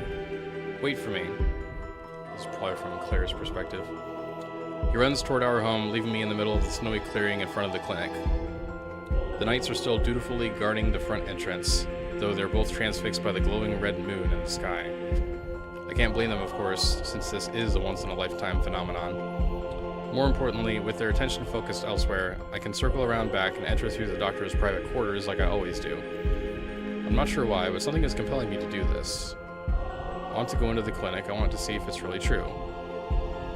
As the knights continue to be distracted, I slip by them, tiptoeing between the two buildings. I circle around, walk slowly up the stairs and onto the back porch of the doctor's living area. I gently open the door, careful not to make a sound, and I step into the doctor's bedroom. It's messy like usual, trinkets and papers strewn about on the floor. To my immediate left is the doctor's desk, and across from it is his bed, all rather plain and unremarkable. To the right end of the to the right end of the room is the hall to the main clinic area. As I approach the hall, I can hear, it almost sounds like 2 sets of newborn cries. My goodness, has Her Majesty given birth to twins? I go through the dark hallway, careful not to stop on any of the creaky wooden floorboards. I've come through here enough times that I'm able to avoid them with relative ease. To my left, a door is slightly ajar, with light peering through. I can hear the sounds of voices from the other side. Gently, quietly, I approach the door, widen the crack slowly, and peer through it. Hopefully I've got that on repeat. I do, okay. At the edge of the let me make sure I'm on the right page. Yes. At the edge of the brightly lit room, Queen Teresa lays under the covers of a light blue sheeted bed, cradling 2 crying newborn babies wrapped in small white blankets.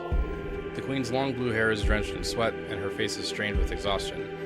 I bet I looked a bit like that back then. She is surrounded by 4 of her knights, all standing at the ready. A man in fancy green robes sits at the Queen's bedside on the left, likely her husband, the prince. On the other side of the bed, the doctor, dressed in light green robes, wiping the sweat away from his fuzzy gray eyebrows as he nervously flips through a thick blue tome. It's the strangest thing I've ever laid eyes upon. The doctor's whispered elderly voice carries a nervous tone. Even so, they need their rest. They won't stop crying. The Queen seems to be on the brink of collapse as she lies there holding her 2 children, bobbing them up and down in vain as they continue to cry out. How long has it been now? Is this normal? Shouldn't they have fallen asleep by now? I don't suppose any of this is normal, ma'am. The doctor flips through to another page. She doesn't need to hear that right now, the prince angrily chimes in. He has a nice youthful voice, though he doesn't look that much younger than Zeke. Please don't badger him, dear, the Queen responds to her husband. She really does sound exhausted, especially as she tries to project her voice over the cries of her 2 children. Perhaps you should let me hold them. The prince turns to his wife in quiet desperation. At least one of them. You look to be on the verge of collapse. You need rest as much as they do. I won't... The Queen stubbornly cuts him off. I won't let them go. I will stay with them. Her arms wrap more tightly around her 2 children, though her grip is still tender. I think she might be delirious. This isn't good. Everyone in this room looks tired and desperate, and the babies just keep crying. They need my help. I gently knock on the door 3 times before opening it slowly and taking a single step through the doorway, sticking my head in with a nervous smile. Who goes there? One of the knights watching the door sees me and yells, gripping the handle of his sword and half unsheathing it from the scabbard on his waist. Suddenly, everyone's attention is drawn towards me as their heads all turn, eyes widened in shock and fear. The Queen, the Prince, and all 4 of their knights all lock on in my presence as if I were a predator stumbling into a fresh and vulnerable nest. The Prince gets up from his seat and puts his arm over his wife, blocking my view of her. He stares at me with ferocity one might expect out of a wolf defending its young. The doctor sees me and reaches out, shaking his hand as if to shoo me away. Claire, what on earth are you doing here? He scolds me with a tone of shock and disappointment, as if I were a child caught snooping somewhere I shouldn't be. You know this woman? The prince growls, his eyes still glaring at me with gritted teeth. Yes, of course, the doctor replies, taking a few steps towards me. She's one of my patients. But Claire, you don't have an appointment for another week. How did she get past the guards? One of the other knights called out as his stance widens, preparing to advance toward me. She must have used the back entrance. The doctor responds, shaking his head in disapproval. I can't believe you would betray my trust like that, Claire. This is bad. They all think I mean harm. I need to say something that will calm them down. I'm so terribly sorry. I speak in a soft and shaky voice, openly displaying fear and hesitation as I gently open the door and take another step into the room, putting both of my hands up and lowering my head. I saw a white flash coming from the clinic and I was curious, and then I heard crying. So this is a story from Claire's point of view.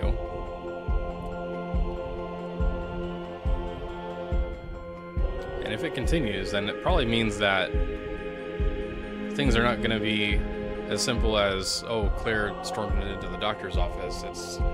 There's going to be, you know, the attack coming up at some point in the story. I wonder if it's all from Claire's point of view. Pretty cool. There is a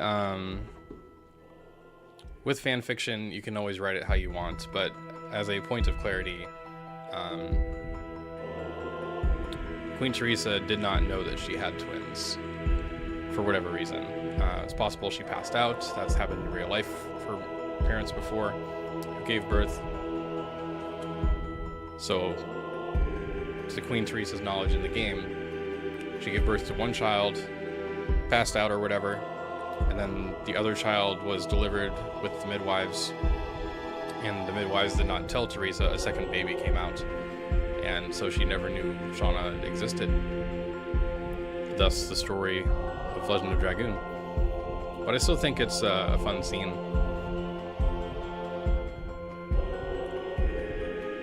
But I think Claire's going to be the least of those guards' worries pretty quick.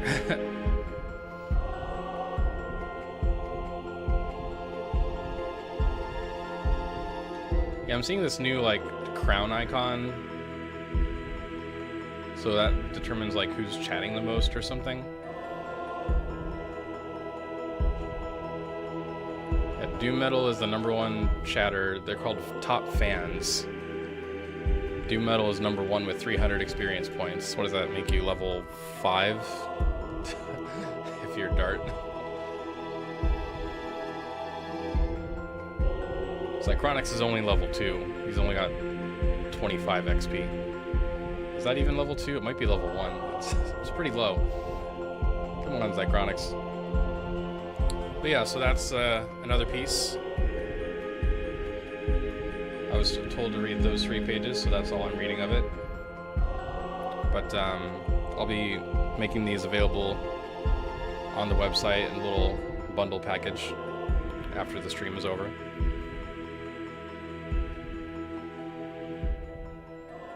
Yeah, there are a lot of possibilities I like to explore when I'm writing.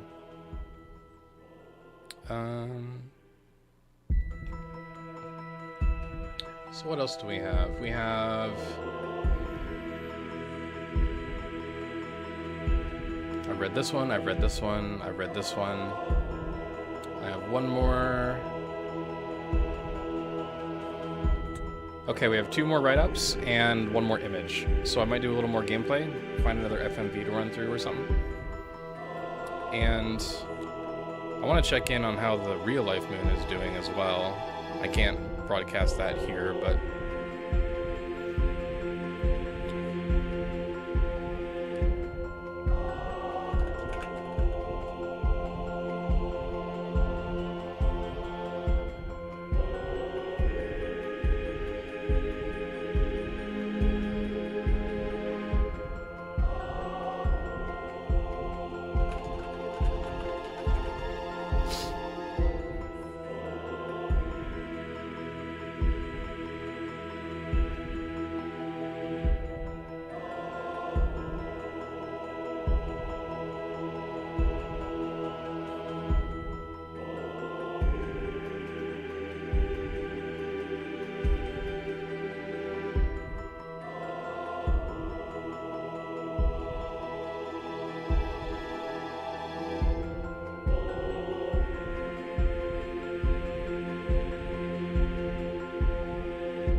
what's the timeline on this?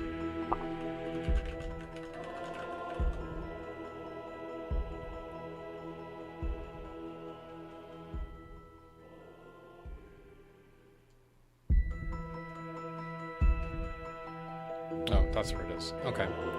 So according to the timeline, it is 12:50 where I'm at. The full eclipse started 20 minutes ago, and it will last another hour. Maximum eclipse begins in 20 minutes. 20 minutes from now is the maximum eclipse. Full eclipse ends at 1:52 p.m., so I've got 1 hour of streaming left, about 1 hour left. We'll see. So what I'm gonna do is I'm gonna take a very short break. I think I need a bathroom break or something, and possibly figure out what I'm gonna do for lunch. Give me like 5-6 minutes, and I'll be back, and we can do part 2 of the live stream. Good stuff. I'll be right back. The question, do I have an actual slide for this?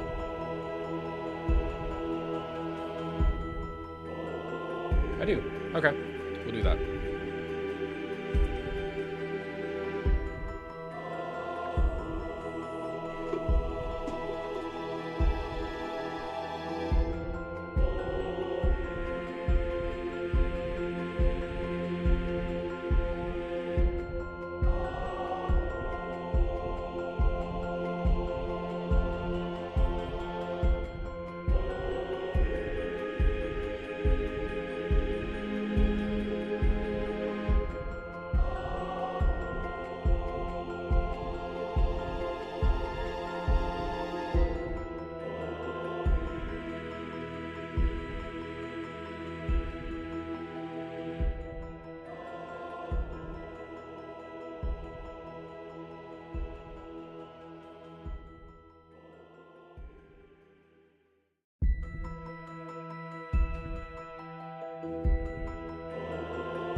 Alright, I'm back.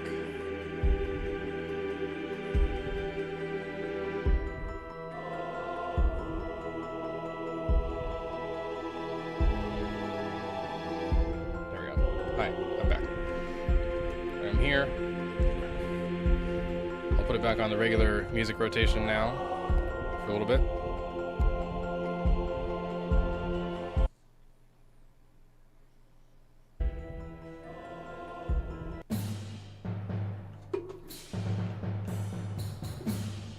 So I went to the bathroom, I got some food. Checked out the situation with the cats. We have so many cats right now. We all good, recharged, ready for part 2. I'd make a terrible mother. I'm too fun to be a mom. I got some food. I will probably beat my mic while I eat it, but I think I'll eat while I do the gameplay. What did I say? I have two bits left. We have a piece. We have a writing from Emerald Dragoon. Emerald Dragoon has been doing some cool stuff lately in the modding sphere because Emerald has been doing Dragoon, short for Alternate Dragoons. It's a texture mod that reimagines the playable characters, Dart, Lavitz, Shauna, as different elements. So Dart is darkness element, or I like to say darkness with a T. Lavitz is light, Shauna is fire, Rose is water, and so on. I think Hashel is wind. Some really cool stuff there. And it starts with just the visual changes, but Emerald plans to do more. We'll see how that turns out. But now Emerald is going to be, we're going to see what Emerald wrote for today's Red Moon event. I also have a piece from Wolves. Wolves has been helping a lot with our resource archive and wiki stuff. And Wolves also has something for the Red Moon event, some kind of write-up. Then we have one more image to look at as well.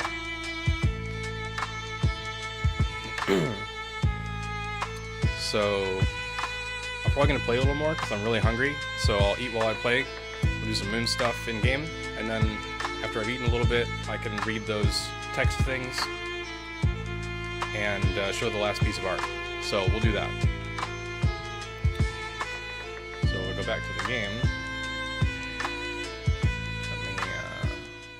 Drop that down a little bit and switch back to in-game and switch back to the gameplay. Stay on top of the scene switching. Keep the chat up so I don't miss the chat. That's right, Zach. Zach, goddamn. I'm sorry, your name is not Zach, it's Jack. Because of the joke, I ended up tripping right into saying your name wrong. Of course I would do that. But I think darkness is his true elements, for sure. Anywho. So let's find some more moon content, and I can eat some food as I play the game in some moon areas. We could go to Chapter 3, and then maybe the actual moon for the end of the stream.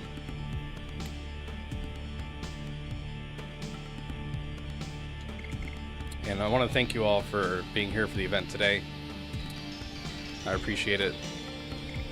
I want to make more special events like this. And we just haven't streamed much lately.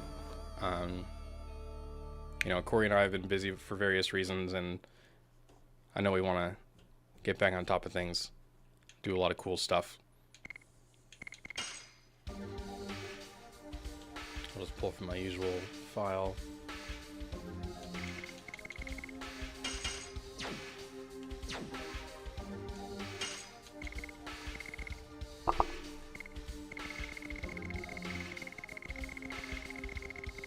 We want the Evergreen Forest.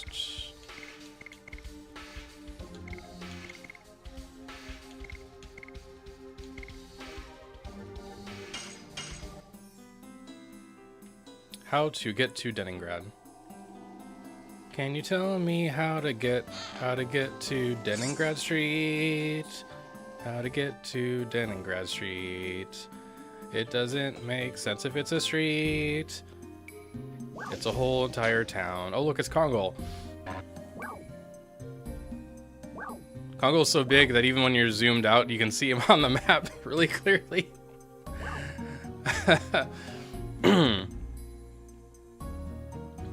Bum, bum, bum, bum. Congo smash, Fernie. Thank you. Thank you, Corey, for letting me be able to do that. I need a Rampage mod ASAP. Rampage World Tour. I'm going the wrong way. Yeah, so for those of you who didn't know yet, surprise, you can now move around as your favorite character on the world map. Thanks to the Separate Chains dev team. I believe Monoxide was behind that one. I can go this way and this way because the other way is the other way. Okay. Where are you going? Rose, you're gonna miss the exposition. That's your main thing.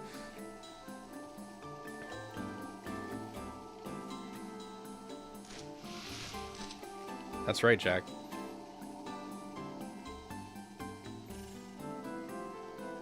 Bye, Rose. I like how Dart's looking over the cliff like, this is an important moment. I need to be kneeling on one knee and looking with serious intent like, where is she going? And now, someone else is about to leave. I also have an errand. Why don't just everybody take a break? Dart can be solo and Albert can solo. Everyone is solo.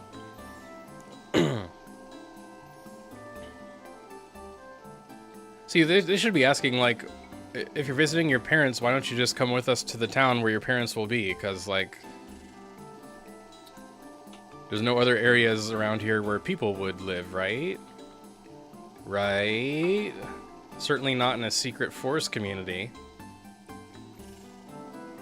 But, I mean, she could be going further away toward, like, Neat or whatever. Maybe there's other little villages.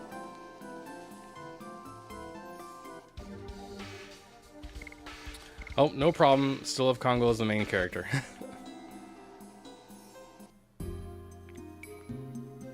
Look at him running.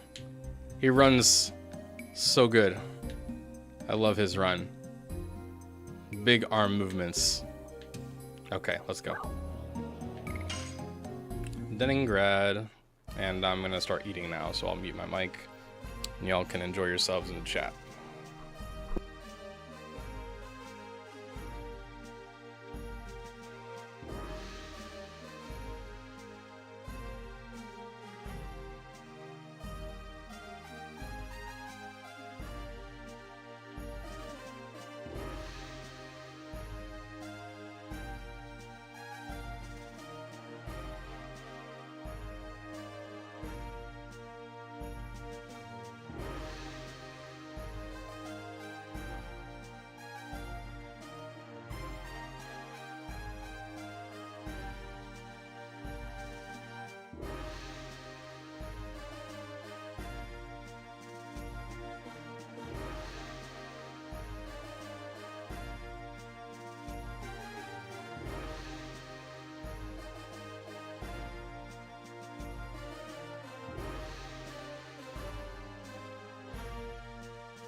By the way, the voice actor for Bishop Dill here does the upcoming full motion video you're about to see.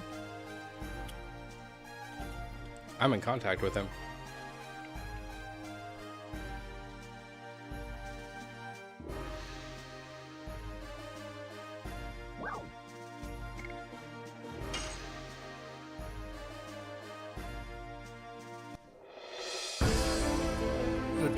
divine tree is the tree of life. All life comes from this divine tree. In the beginning, nothingness filled the world. Then the creator Soa descended from the sky.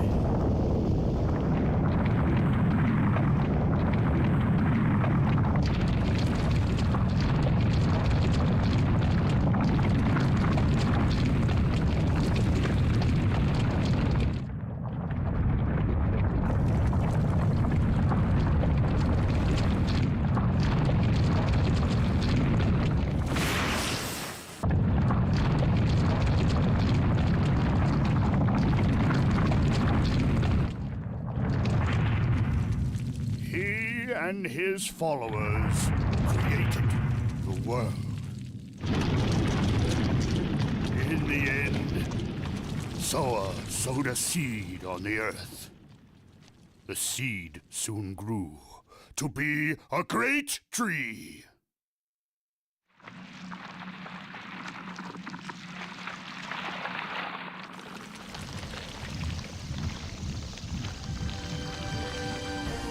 The great tree bore 108 fruits, and various life forms arose from the ripened fruits. Thus, 108 forms of life were created to fill the world with life.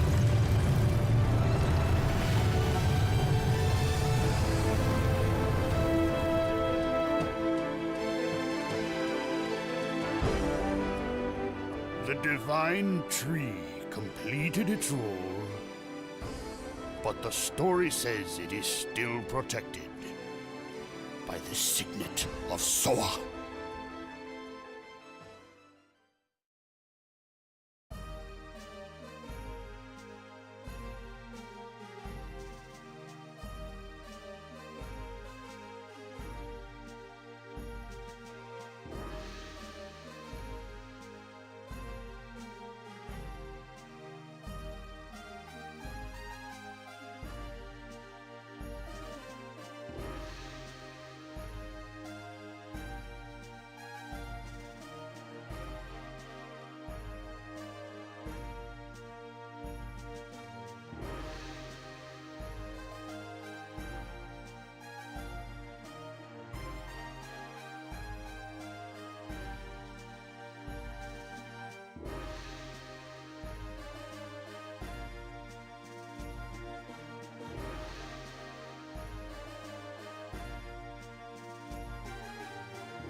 Okay, got a little food in me.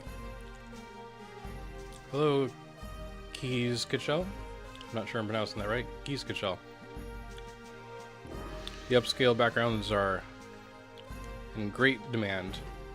They'll be able to be worked on again once the SC 3.0 comes out. And this is the dev build of that, which is like 99% of what you're going to get anyway. Just some visual bugs remain. Oh, Leodane the Grey Lady is here. Hello.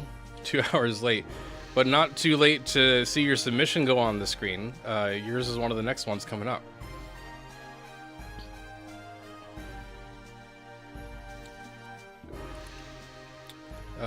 Don't know if Zycronix is here, but you can always ask in the upscale channel on the Discord for updates. It's basically on hold right now. You've seen a lot of work done probably. We've done the video teasers of various areas, but much of the work has to be redone for various reasons. It's complicated, but the wait will still be worth it. As far as I know, they very much intend to see the project through. Alright, we're going to the library.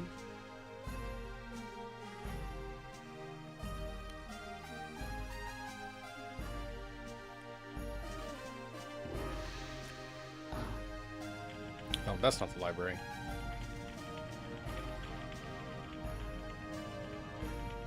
Look at all those apples. Can I have an apple? I'm really hungry. I need an apple.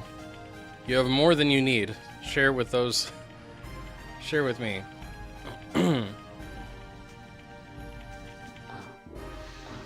Can't believe I didn't talk to them. I just wanted their apples. That was very rude of me. Excuse me. I can't wait to be done with being sick.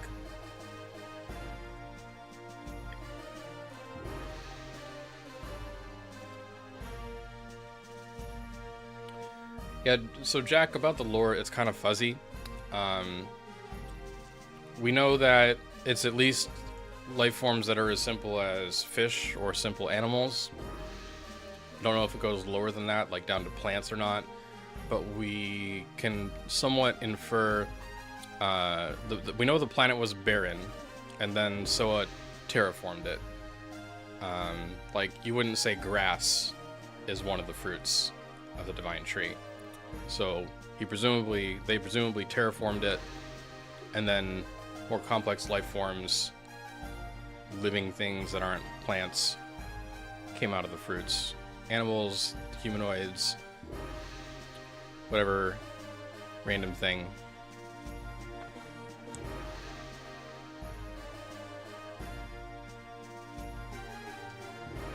Yeah, I love all the camera angles they use. This one was nice and creative. Like, they fit a lot into a small space here.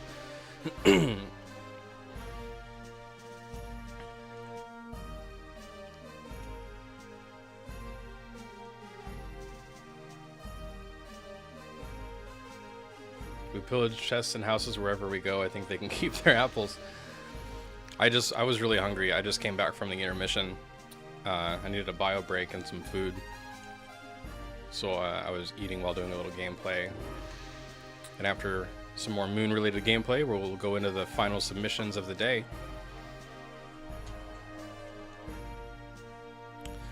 So Doom, it's funny you mentioned that. Doom says I'm still on the theory that Soa is an alien, you know, a gray guy with big black eyes. So I have some information about that. Now, back on when I announced this about 6 days ago, I should probably keep trying to. We'll just go to the moon part. We don't need to read about the books.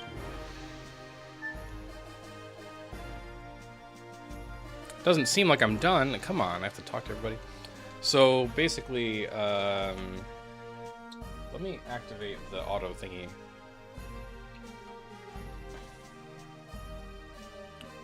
Auto advanced text. Excuse me. Now I get the hiccups. Oop, I don't want to show that. That's a secret. Don't show you the secret. That's not the secret I'm allowed to share with you yet. Hello, Erwan. Tuning in from France with cloudy skies. No blood moon or moonchild spirit visible for now. Bummer. Hopefully you can catch it with the live stream. It's being live streamed right now from a few different places. And thank you for the donation. That's very kind of you. Thank you very much. Now what I'm going to show is the updates channel of Discord server. Yeah, so if I go to here, I made a promise. I said that if we get 108, 108, emoji reactions on the announcement for the Red Moon, I would reveal a surprise, maybe. Technically, I said maybe, so I don't have to say anything. I don't have to say anything, but I want to say something. And I've told a couple people. I've told maybe like 1 or 2 people this. I think Icarus knows, because we did a trade. We literally had trade secrets. We traded secrets. It was fun. It was very fun. Hi, Eric. You can always watch the VOD. I think you'll still like it anyway. It's a nice chill time. Went over the other submissions. There's still some good stuff up ahead. You were here in time for me to reveal the surprise. The surprise is here. As I continue auto-talking to the other people so I can get to the Moon FMV or whatever. I'll put that here. So I was looking through. Actually, I do not want to do that. I want to there. I don't want to accidentally reveal more than I'm ready to reveal. So I've been looking through the Taiwanese Mandarin guidebook again. I've done this on and off over the years. We still need a fluent translator to dissect all of that, and also ascertain just how official it is. Because although it seems very likely due to contextual reasons, we don't have full verification that the illustrations of equipment and consumables are 108% verified official icons and things. But I also want to verify some lore stuff, because although they don't have like the Taiwanese Mandarin guidebook doesn't have a dedicated lore section, I don't think. It does have excerpts throughout the book, and some of it is stuff that is already in the Japanese guidebook, but some of it seems exclusive, and it might be revealing things that are extra sensitive in terms of lore ramifications. And I'm a big sucker for backstory. It doesn't have to be the most heady top level stuff, but I do gravitate toward that. Like when we went through the Japanese guidebook and determined the planet that Aedianus is on is one of tens of millions, and Soa is just one administrator out of like all of them. He's heavily implied as the administrator anyway. So it means that there are other planets or spaces being overseen throughout space and time. For what purpose, we don't know. And this is before like everything tried to be a multiverse story with Marvel and everything else. So it was more novel back then, I think. And so I liked that. But I've been going through the Taiwanese Mandarin guidebook, and I saw a few lines, and you know, I'm using machine translation, so it's doubly not authoritative, but it might be the case. If I can ever get someone to help me verify the contents of the book. But what I believe I uncovered, so take this as a big grain of salt, but I believe it may be true. So fact number 1, the Taiwanese Mandarin guidebook seems to say that Soa and the others of Soa's organization, whatever they are, this big group of people, are a consciousness. Basically, their appearance is unknown, kind of like the Archangel. And it says that Soa is indeed the administrator for Tesfer. Tesfer is the realm where Aedianus and its planet are. So that's fact number 1. Fact number 2, if this guidebook is to be believed and is authoritative, Soa came into existence at the moment the Tesfer realm was created. So from this, we could possibly hypothesize that that's how it happens in all of the realms. Whenever a realm is created, that administrator comes into being right as that realm is created. Which is weird, because the assumption before was this space-time organization, whether it's like the Q Continuum in Star Trek or the TVA and Loki, pre-existing. They're pre-existing people, or whatever, and then they go to places and do things at those places. Like Soa goes to Tesfer, and then runs the experiment or any number of experiments. But if they actually come into consciousness, like they come into existence right when the realm does that they're going to be lording over, what is the point of that? Are they inheriting a crap ton of knowledge? What are these beings? That would be my question. So, giant grain of salt, may not be true, may not be canon, but I hope that it can be verified once we get a Taiwanese Mandarin translator to affirm the nature of the guidebook itself and also the quality of the text on those pages. So there you go. Secret revealed, one of several secrets I have still waiting in the queue for y'all.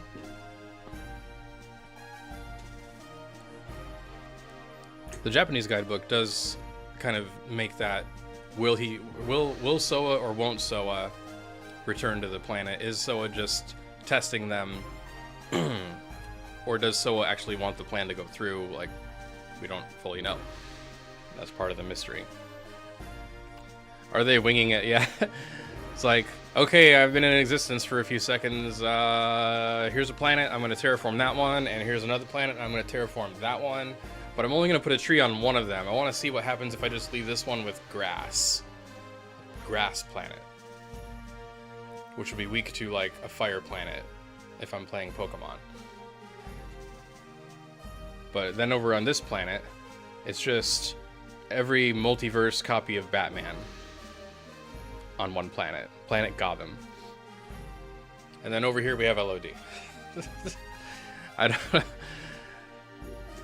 It seems like it's a very specific detail. Why would you have these beings come into consciousness the moment the realm does, instead of just having them be pre-existing and go to a realm or create a realm and then enter that realm and then do stuff in that realm?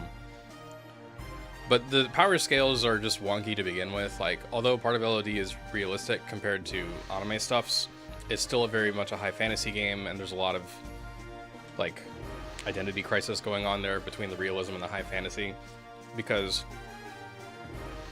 they're like, oh, we want to create these species and they're within a certain limit. They're not supposed to leave the planet. The point is that the experiment will be sterilized with the Virage, apparently. So we don't want them to have so much power that they could leave the experiment. You know, you don't put a snake in a cage with a giant hole in it if you want the snake to stay in the cage, right? It's simple. But then there's is Soa testing them and giving them a chance. But the reason I say that power scales aren't making sense is because you've got Demon's Gate, or Hell's Gate in the Japanese version, which can open up another dimension and banish anyone you want to it, which for gameplay reasons you can't do to bosses, unfortunately. That would be hilarious. Just Demon's Gate your way to every victory. You just need 30 magic points, no problem. But you know, I find that funny. Like, Winglies can make themselves immortal and create pocket dimensions. That seems like the same power scale as Soa and these other beings. So wouldn't you want them to not have that power so they can't, you know, escape or find out who you are or the nature of your organization, and then possibly fight your organization? Because Winglies seem pretty wicked smart to me. And Dragons/Dragoons can open other dimensions, and Zakwell, the demon species, the dark tribe or whatever, the Writhing Darkness, has blood magic, dimensional, whatever. And Kubila is only half Wingly, and there's an interdimensional frog wizard that blows bubbles. Anyway. There were 7 Dragoon warriors in the Legend of the Dragon campaign. Dragoons, reputed to be the incarnation of dragons. With dragons at their side, the Dragoons fought boldly. However, in the age when the legend was reality, the Winglies dominated all, even the gods. The gods answered to dictator Melbu Frama's prayers and granted him ultimate power. But the power was abused. The earth of Saint Imperial Gloriano was scorched by the gods' fire and became ashen. The anger and sadness of the people was fuel for the Dragoon's cause. Then at last they freed the gods. Without the gods' power, the Wingleys perished, and our age, the human age, began. Thereafter, the gods floated in the sky. For 11,000 years, they have been looking over the world as the moon that never sets.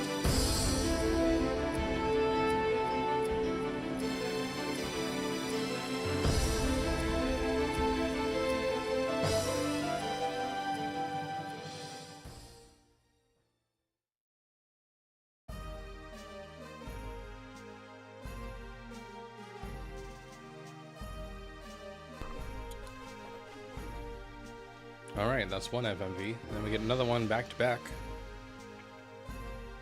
And I think we'll go back to some fan submissions.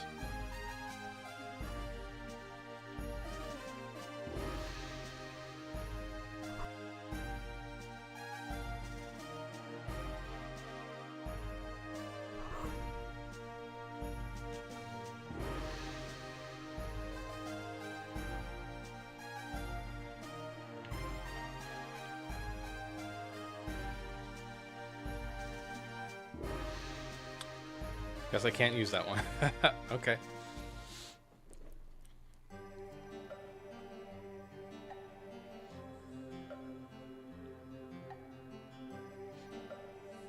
A slightly more teasery teaser. I'll have to check that out right after this.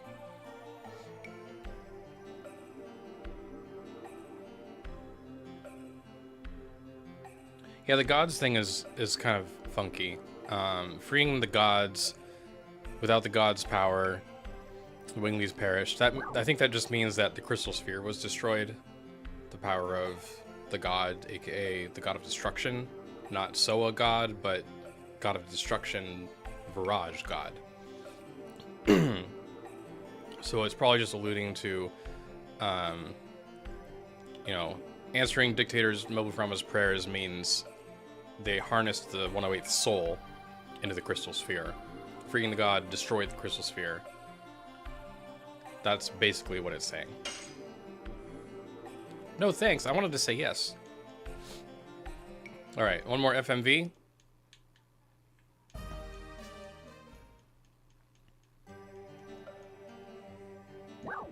Yes, please.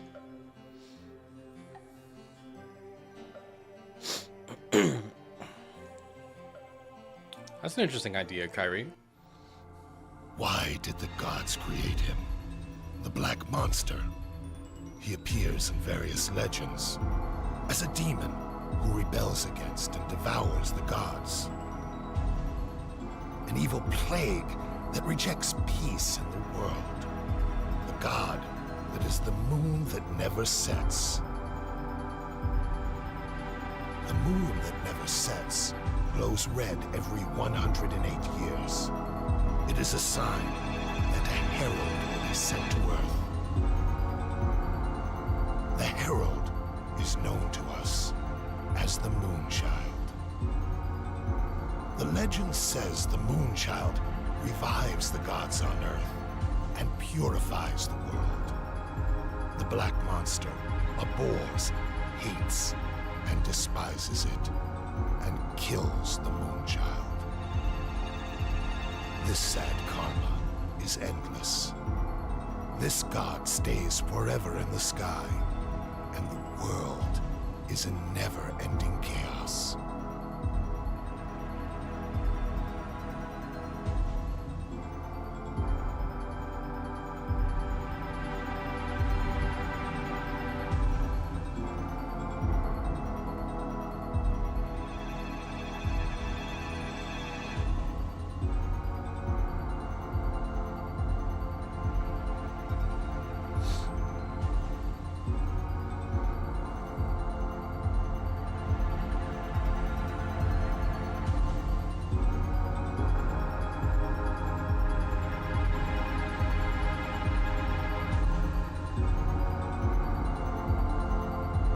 So this here is a depiction of the Black Monster versus the Moonchild. Some people can look at those pictures and imagine those people on the clouds are like winglies. And I guess that's technically possible, but since it's talking about the Black Monster and the Moonchild, I could see those as being the evangelized servants of the Moonchild. And that's what can make the fight actually tough, because you're not just fighting a baby, you're fighting a baby and like all the evangelized souls around them. And some of them might have, you know, particular strength that Rose would have to contend with. It's the thing that I would be worried about. Alright, so I'm gonna pause the game here for a moment. Not actually pause it, but like stop moving the controller. I wanted to briefly show a couple things that are not related to anything about this event. For a long time I've needed some like organization for computer storage. So first up, so I got this little pack here, and you open it up. It's got SD cards and micro SD cards. There's a lot of old ones, but I use some of the newer ones for extra backups and things. Very handy, nice little pouch. And then I have a larger one. This thing is about the size of, it could fit one 3.5 hard drive. But when you open it, it holds a lot more, because all of these little plastic things are enclosures for M2 drives, the SSDs. So I can fit a lot of storage in this little container. I only have like one spare right now, but I can also put my little flash drive sticks in there. Nice little handy organizational tool, so you don't lose the small.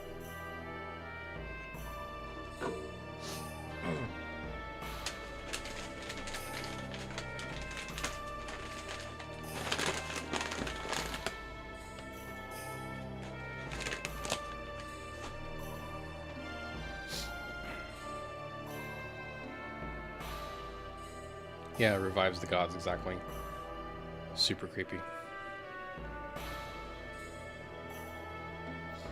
Alright.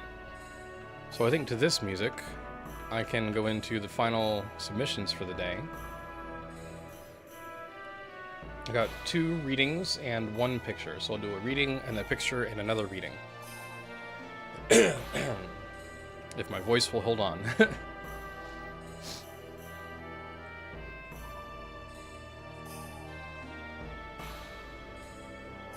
Right?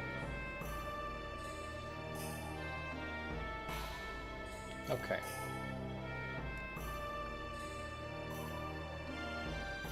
So we've got another text submission. I might make this larger. It looks hard for me to read on this screen.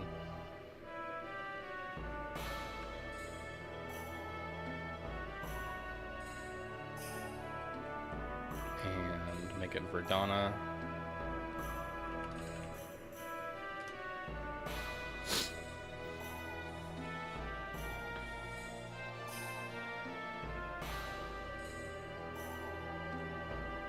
Seems like I might not read the whole thing, but I'll read at least 2 pages of it. It seems to be about Graham. The file name is Graham Cracks. From Emerald Dragoon. Everyone talks about beginnings. How hard they are, how much they matter. Nobody talks about endings. At least not in the way they cling, the way they hurt. Graham knew that lesson better than most. Since his defection, Bale whispered his name like a curse. The second best, the traitor, the man who murdered Servi. They never knew the whole story. He'd made sure of that, and time mercifully had moved on. Soiled a lot of them, he muttered, his hand brushing the jagged plate of Feyrbrand's snout. A dragon. His dragon. A beast of terror and wonder alike. Servi would have loved to see it. He cut the thought short, as he always did. Nobody remembers the way things were at the end, he told the beast. Only the dramatic parts. They forget the taxes, the corruption, the cruelty old King Carlo was capable of. It was true, Carlo's reign had been rotting from the inside. Dole had spoken of change, of cutting away the rot. Graham had listened, believed. For a time, this was reason enough. But when the moment came, when his spear sank into Servi's flesh, there was no king in his mind, no cause for Vale's people, only the shadow of the man he could never surpass, and the terrible relief of finally being free of it. I'm drowning in memories, Fairbrand, he sighed. Go somewhere else, for now. And with a wave of his hand, he dismissed the dragon. The mere idea of that brought a cynical smile to his face as he took a seat atop a web-adorned boulder. The weight of the last few years pressed down on him heavier than his armor. It smelled of damp stone here, like the dungeon back in Vale. He could still hear the cries that echoed in those halls. He tried to stop himself before the thoughts formed, but the memory was a cruel thing. It finished it for him. He and Servi were off duty. They had just tossed a coin into the fountain outside the bar for good luck. An old superstition. They were going to need it, though, in light of the news, and a little superstition never hurt. Can you believe it? Graham, I'm going to be a father.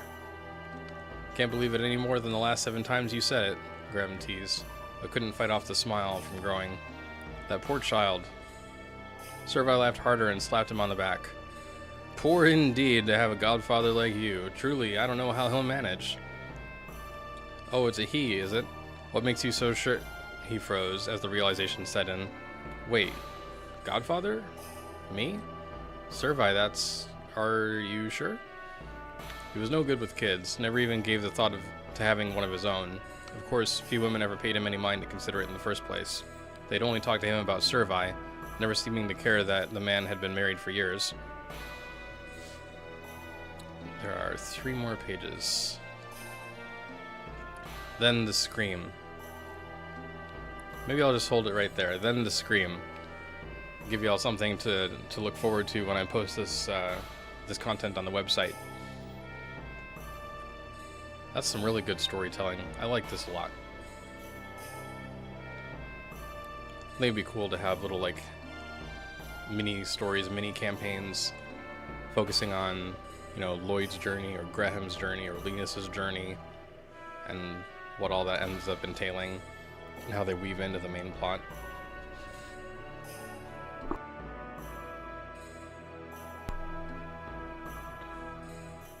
Alright, let's do another one. Let me see. We have an image to show. Hopefully the Grey Lady Leodane is still here, because it's time to show the fan art. I like this one a bunch. It's called Luvia's Sigil. Painted as an attempt to realize the mythical legend of Princess Luvia's wish to free her sister and the Black Monster from their chains of fate. I really like the font choice here. And we've got a moon that is simultaneously blue and red. Blue over here, in the upper left, red in the lower right, and then the contrasting colors for Shauna and the Black Monster. So, in the blue part of the moon, Shauna is red. And in the red part of the moon, Rose is blue. Look at the detail here. This is awesome.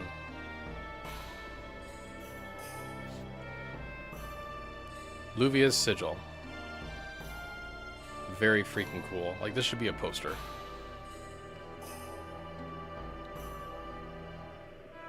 I like the ambient elements around the edges. I don't know what to call that. Like the smoky kind of a look almost. The texture of it looks really cool, and like it's more intense red on the edge.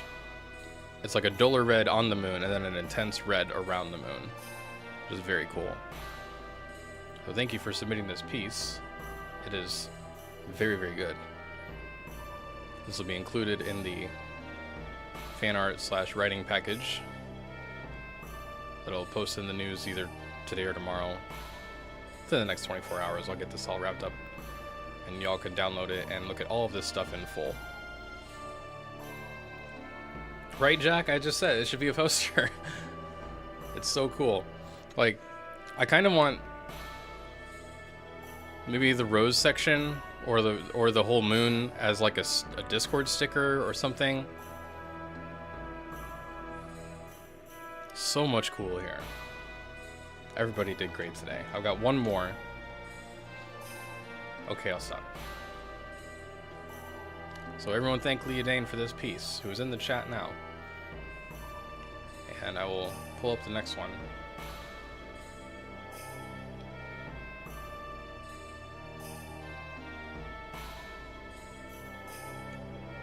We have one more from Wolves.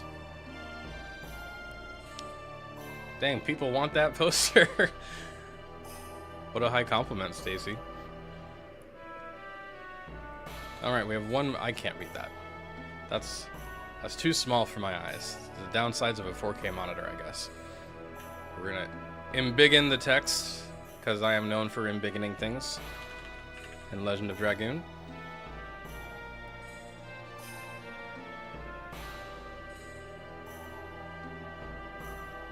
I said Verdana. There we go. And justified text. It's easier for me to read justified text usually. I don't know what this is about. This is only 3 pages, so I'll read the whole thing.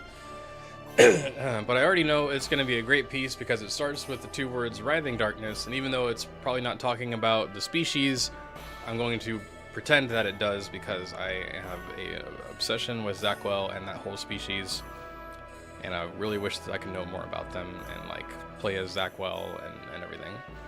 Anyway, from Wolves. Writhing darkness glides along her blade, dissolving flesh and bone alike. Screams tear the silence in the air as she descends upon the villagers. Some bring pitchforks or axes, mere farmers' tools. In one beat of her wings, she leaves their bodies cooling on the ground as she soars high into the night sky. The full red of the moon illuminates her from behind, casting her demonic shadow over the burning town like a curse. As she peers down, a part of her remembers that each death once slowed her blade and pressed sharply into her chest. Now there is just the ever-present numbness that has been her companion since the last one passed. Even recalling his death at her own hands could not break the silence wound so tightly around her heart. In the distance, ambling silhouettes stand out against the unmarred snow. Their movements are clumsy, the cold and fear slowing them down. The air shimmers with unseen power, her magic reaching outwards in a wave as the sky flickers into black. Clinking her blade shatters the plain, and those distant figures fall to the ground in pieces. Unbidden, she recalls her first time performing it, of the comments her dear friends had made. That spell will be really good for the ones firing on us at range. It even catches the flyers. Although she can no longer recall what they sounded like, no longer remember what they looked like, she knows that she does this for them. She saves the world that they took back together. Glancing back at the moon, she is trapped between despising and appreciating the blood-tinged shine casting the entire world in its glow. She hates the work that must be done to her very core, and yet, trailing back down, her eyes take in the gray ash falling like snow, the rising plumes of dark smoke, the dark silver of trees, and the dull white of the flames. Distantly, she recalls that fire is red as well. Or was it orange? She wonders when it happened, when all the colors in the world dulled to gray, and why only the moon's red still appears as bright as that first night so long ago. Perhaps she deserves this, perhaps it is her fate. In a few thousand years she will forget what colors once looked like, as the weight of eternity presses down on her soul. Until the day she stumbles across a brilliant flash of red and amber that reminds her of someone from long, long ago.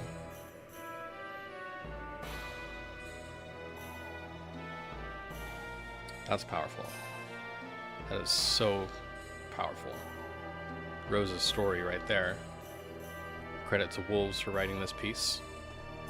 And I am certainly affected. I kind of want to cry.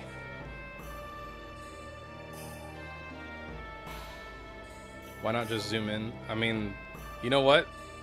You know what? There is a zoom tool.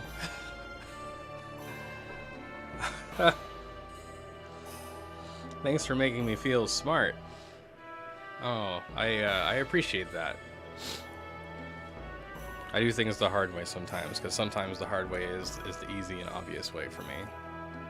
And it works for some crazy reason.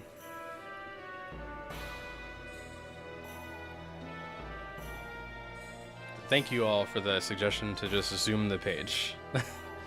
We have the technology. It is 2025, not 1995, when perhaps, I don't even know when the zoom tools first showed up in text editors. I have no earthly idea.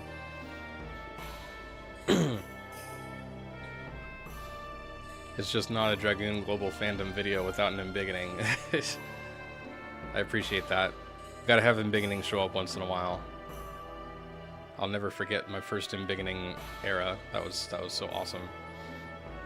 Just had to look at every 3D model so I could cry about how much more detailed the faces were of a random NPC you only encounter once, and probably wouldn't even see the face of because they're facing the other direction.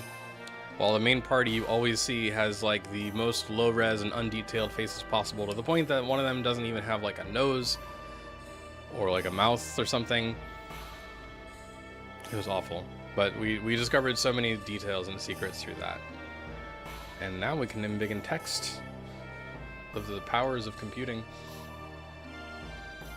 You had an idea for saving Lavitz. Shauna saves me the Dragoon spirit, but he's paralyzed from the waist down. Zakwell possesses him and takes him to Mayfield. The fight starts as usual. That's interesting. So it kind of half works, half doesn't work.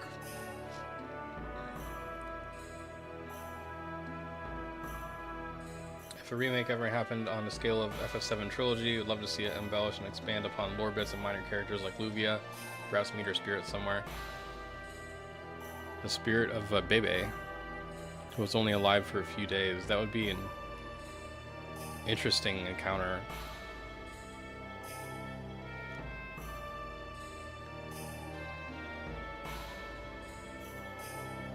I can imagine that, yeah. I mean, thanks to Severed Chains having this expanded modding platform that's going to keep growing and growing, there's going to be lots of mods to explore extra bits of lore, extra character details, extra battles. Imagine other locations similar to the ones that are already present. And it can be either, you know, off the beaten path as far as the lore is concerned, or stay true to the lore. Either way, it could be really interesting. The future is now. I keep saying that. Yeah, Luvia was a baby. Some Schitt's Creek vibes right there. Thanks, Moira. Yeah, Luvia's spirit on the Phantom ship, or even like as an angry soul that only, you know, like the idea that the soul is angry, that it only got a few days of existence and never got like to have regular life at all. No talking, no family, no nothing. Just barely even existed for a couple days or whatever. And then have that angry soul, like, if it's on the St. Luvia, maybe inhabit and get inside a nearby like giant squid or something and have a squid fight. We have the last Kraken, but you know, maybe some other sea creature like a crab. I am a sucker for crabs. We need a crab fight in Legend of Dragoon. I need a crab. There are some really cool crab designs for bosses, or just in general. There's this like hermit crab looking thing from Pacific Rim. It's a flashback scene. And so it's Pacific Rim, it's the giant robots. They're built to fight off an alien invasion. The invasion is comprised of these large monsters called kaiju, which appear to all have the same like base DNA, but are written like custom. So like one can be like a gorilla, one can be like a flyer, one can be this and that different kind of, you know, creature or shape or different abilities, all spliced from like the same base components or whatever. And in the flashback, there was like a hermit crab or something that was really too large for the scene it was in. It was like barely fitting in a street between very tall buildings, so like a downtown center of some kind. I feel like that's what it was. And there's this little girl running who has, I think, lost her shoe. Is it Mako? It might be Mako. I don't remember. And the girl is just crying while running, and I'm like, how is this little girl who's like 4 or 5 years old outrunning a giant crab that I guess the crab was being slowed down by all the buildings that it was squeezing between? Because I don't know. It's not my favorite type of crab, but crabs in general are my thing. Need crab boss in LOD. Give me a crab boss. I will design one. I just need someone to like code it and model it. Someday we're getting a crab. Anyway. I'm gonna flip back to the game as I catch up with chat. There's the controller.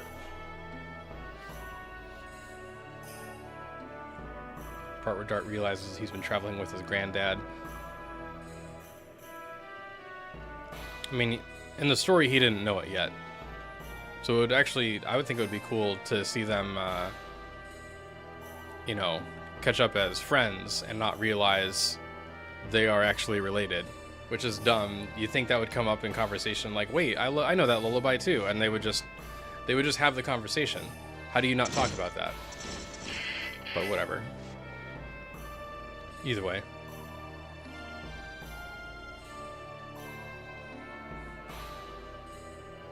I feel like the Phantom Ship is already a maze for me because I keep getting confused about which room I need to go to at which stage of the plot flags firing. But I think there could have been more to it. Like, there's the open top of the ship. There's like the captain's room, the secret chest room, 2 side rooms, and the room at the end. And there's technically a number of rooms, but it could have felt a little more full, I guess. But they took a small space and they made it last longer by having all those like flame encounters that hold you back. So I guess that makes the area seem more dense. Oh, we have a flashback. Turn off the display capture. Oh no.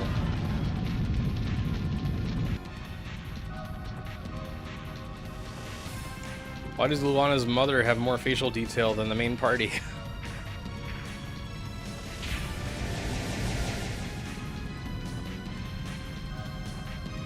Alright, while we're here, sub-map debugger. And I also said I would check out the script debugger. So I should probably look at that before we end the stream as well. So let me see, what do we got here? Show me... Okay, so this is Child Luana.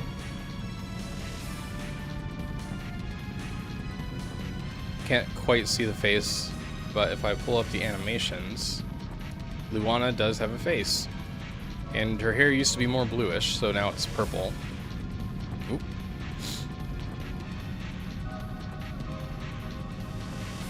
Got the different animations, only a couple animations, that's fine. Script 2, Luana's mother.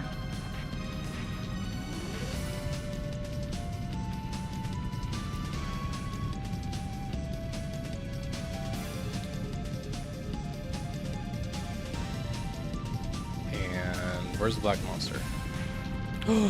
There are 2 black monsters? What? Oh no, there are many black monsters, just like there are many festers. Can I move this one over a little bit?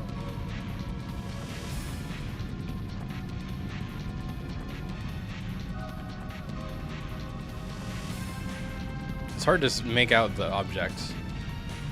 This is the black monster talking.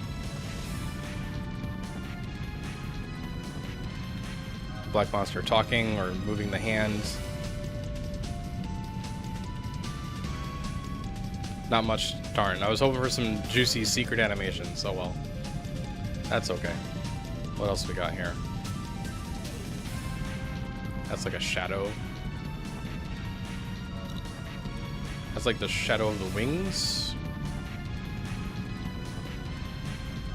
All these different effects. Okay. No big secrets here. Unfortunate. This getting out of hand, I love that. Severed chains, but it's a crab claw cutting like the chain. That's cool. Yeah, we need something to cut the chain, so give me a crab. That's totally the most realistic option here. Crab boss could be before the second leanest boss out of that whirlpool at the start of the cave. There's also areas that have no boss, and like obviously you don't need a boss in every single dungeon. That's maybe a little too forced, but the Death Frontier felt empty without a boss. Maybe a desert crab, you know? Or a giant sandworm, a la the Graboids and Tremors. We don't really see boss versions of minor characters the way we do in other games, you know? There's minor enemies that become boss minions, like the Crafty Thief, the Sandora soldiers, technically.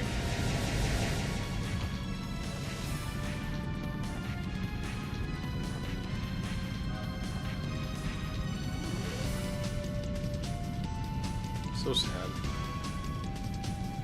Heavy lobster. I am not into lobsters, like, visually. They're interesting, but the crab has my heart. I'm sorry.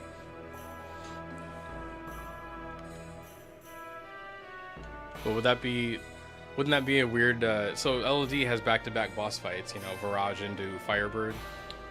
What if it was like crab into lobster or vice versa? Another one. Yeah. Guardian for Ulara, Sand Dragon.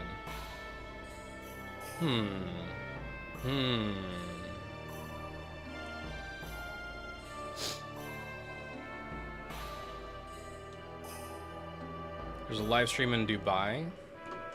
I'll check that out. I wish I could show it right here.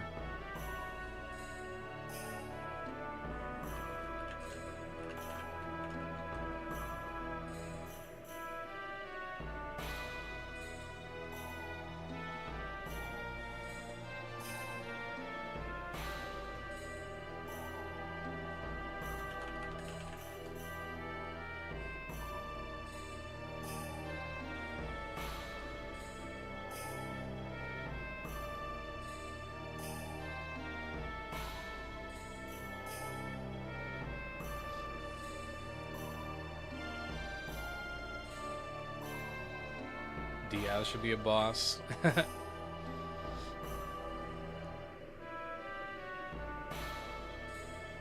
Okay, so Stacy, now you're pulling on my heartstrings because I may be a sucker for crabs, but I'm especially a sucker for certain kinds of worms, like the way they're depicted in games. So not like, you know, an earthworm, but like just those colossal worms in various fiction stories.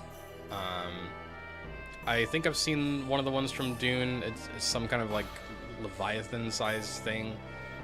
I don't know how to describe my style for worms, but like WURM, if that helps. I don't know. Just these large creatures that look way less boring than a real-life worm. Sorry, real-life worms. Just not the kind of visuals I'm looking for. They're, you know, crusty looking, and they have like the teeth and everything, and they're gonna, like, they might have teeth all inside their throats. They're very large, very long. It's a thing. Whenever I could play a game that had worm stuff in it, I was using the worms. It was so cool. So a worm like that, especially, I would love to see in the Death Frontier.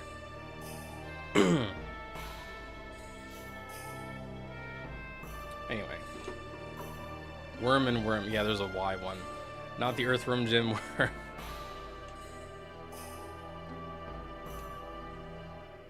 Okay, so we need to have a crab boss, a Diaz boss. Wouldn't it be cool to fight Emperor Diaz, you know, like the fake one? I know that sounds oxymoronic, but like in the context of the game, you know, real Diaz is gone anyway, so if we could like fight Zeeg disguised as Diaz, and there's all these magical abilities, and Rose is like, what the frack is going on here? Rose could be like a required party member, perhaps, to have some like flavor dialogue. I don't know.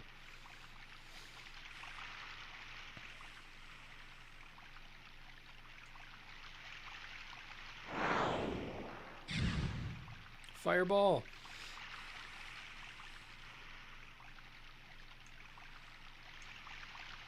The quarter dragon worms. Oh yeah. Magic the Gathering worms. I think some of the magic worms are what I was interested in originally. It might have been the magic worms. I hope no one ever quotes me in that out of context. Drew likes the magic worms. Yeah. Those worms produce spice. That's ridiculous.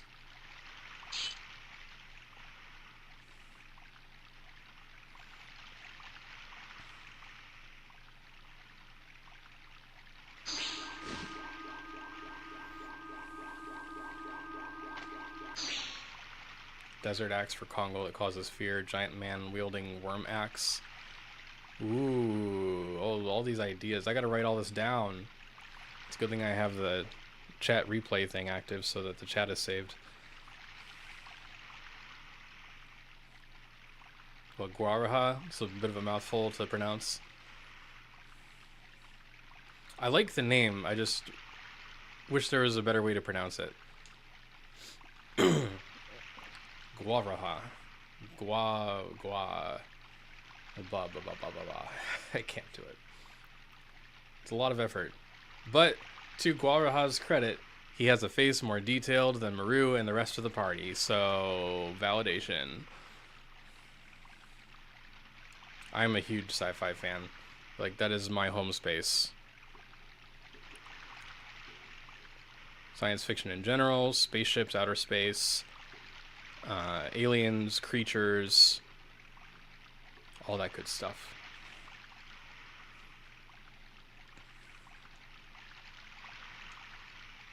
If any of you ever want to chat at me about sci-fi once in a while, my DMs are open and I will reply when able. That's for sure.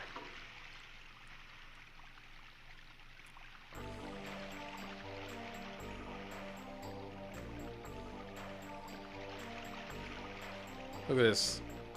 Almost a defiant walk. Purposeful.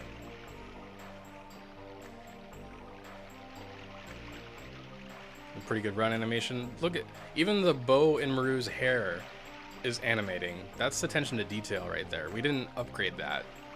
Like, it's 60 FPS now. That's upgraded, but like this is just the base animation quality. The bow actually moves with the hair. That is so cool. Thank you, LOD devs, for giving a crap.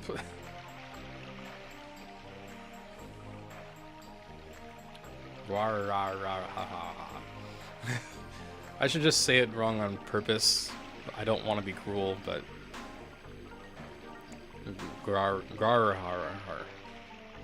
I shouldn't. I'll stop there.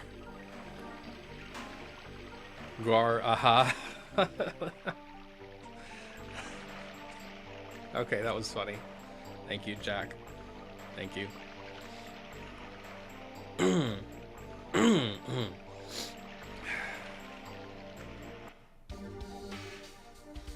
Alright, so what is on topic now?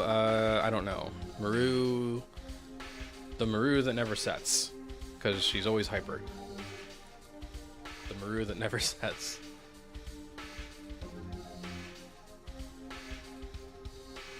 The Tomorrow People series might be undergoing another reboot if anyone likes that. I have not heard of it.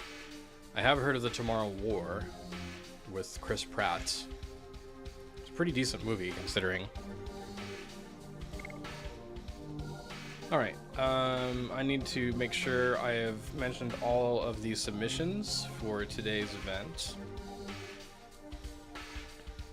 We did Wolves, Twin Lamp, Leading Grey Lady, Fable, the Supplement, Emerald, My Haiku, Celestial Orion, Berserk Chip, Al. I think that's all of them.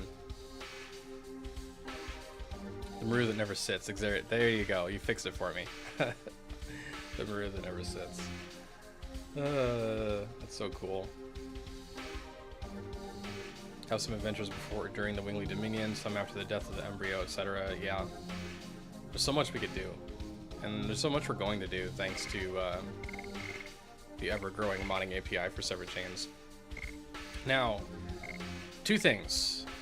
Thing number one, I was gonna check the script debugger because that has received the most treatment, Spinoxide said. Oh, that's new. So when you open the script debugger, it actually shows which scripts are firing on which parts of the screen. So what happens if I... Okay, so that script, Maru is literally script 10. Guaraha script 13. The other script is controls the teleporter.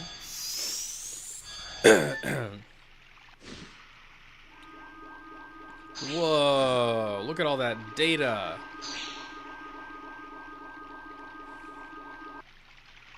Cool.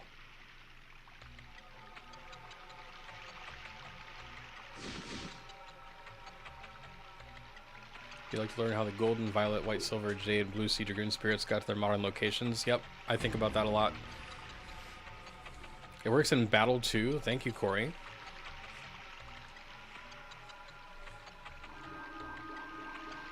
Oh no, it's the Bardells with the really clunky looking faces.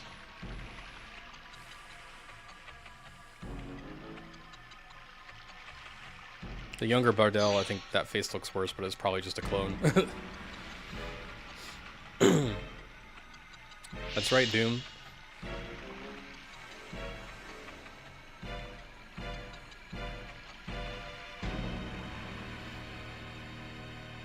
Yeah, I mean, as far as we know, just about any dragon will drop a Dragoon Spirit. Unless, except possibly babies, there might be a maturation period. But apart from the one-eyed babies or whatever the case is, Fairbrand and Regol almost certainly would have dropped Dragoon Spirits, but they weren't harvested, so we'll never know. Unless... unless we write some fanfic into a story mod, and we get 2 extra Dragoons. And just because I'm stubborn, I will let Lavitz keep the 6-eyed Jade Dragoon, and Albert can have the puny 3-eyed Fairbrand Dragoon. Although my heart is torn about that, because I would love to see Lavitz using, like, the Fairbrand Dragoon Spirit, too. I love Lavitz, so I want him to have everything. But it's not half, it's much less powerful, being a 3-eye spirit instead of a 6-eye spirit. And then Regol would be so... Could you imagine being, like, the Regol Dragoon, and just friggin' one of your D-Magic spells is a friggin' tidal wave around the enemy? We need a late game fire area, because you pretty much just get Volcano Velude, and that's over. We need a late game fire area, so you can just Regol Whirlpool the whole place and just drown, like, douse all the fire so there's nothing left but, like, Minecraft obsidian. You hear me?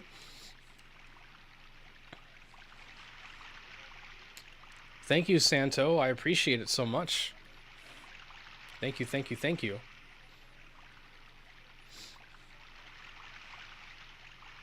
Vegeta haircuts. Yeah, I know.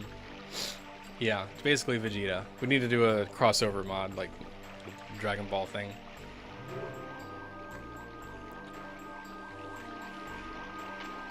The guy who got Fairbrand's feather should have grabbed the eye.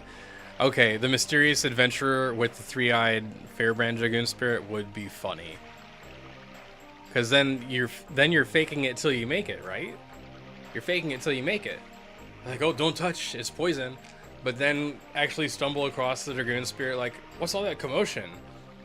And by the time they get to the nest thing and drop down, like, the hole, the party has already moved on, but the spirit is still just barely glowing and it's fading. Wait, no, don't stop glowing. Reach out your hand. I've been chosen. But what would the conviction be there? Like, what value would the DS have in common with the mysterious adventurer? Is it like, I don't know what they would have in common, or what it would be. Maybe a bold spirit, an adventurous type. Is Fairbrand adventurous? I don't know. Hey Sai, welcome to the party.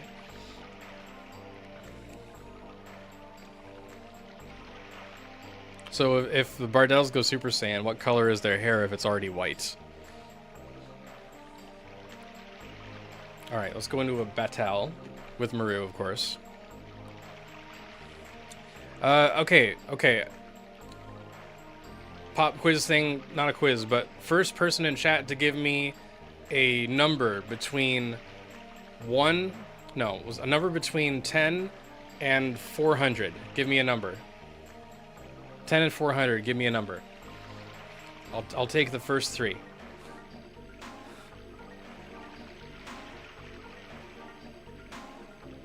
What do we got?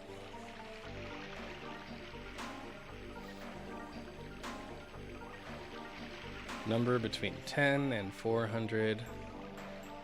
Must be a little chat delay. Good point, Jack. 252. All right, we're going to 252. Start battle. Who am I fighting? Oh, crap. How am I supposed to win this fight? What do I have in the bag? Excuse me. Do I have a total vanishing? Shit. He got me. Oh no. Oh no. Do I have a translate? I have 4 translate. I don't know if I have auto item magic on. Oh, look at all those effects. Whoa! Look at that! That's cool. GG!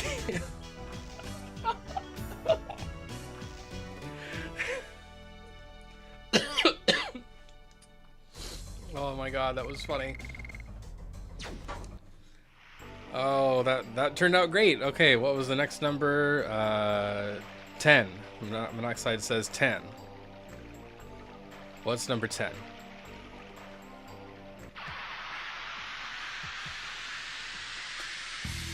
Vampire Kiwi. That's totally not on purpose.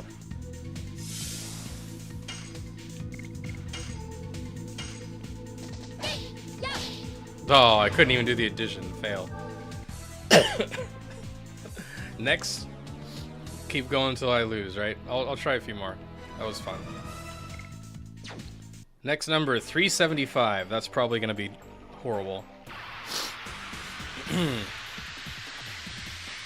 Oh, it's just a scorpion. Okay. Just a scorpion, no problem.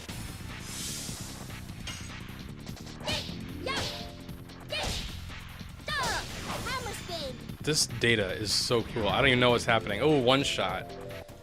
Okay.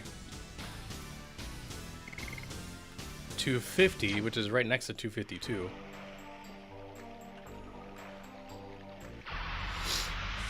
Oh, and 375. I gotta do that one as well. An undead. Why are you sending me all the Mayfill bobs? Look at all those footsteps. I have 37 HP. Do I have the resurrection build on? That is the question. I don't know. I could probably check with the game's the editor, but I'm gonna do it blind. So we need another translate. Please be enough. Please be enough. Look at all these effects. Whee! Bigger for script 6. 1608. Damn.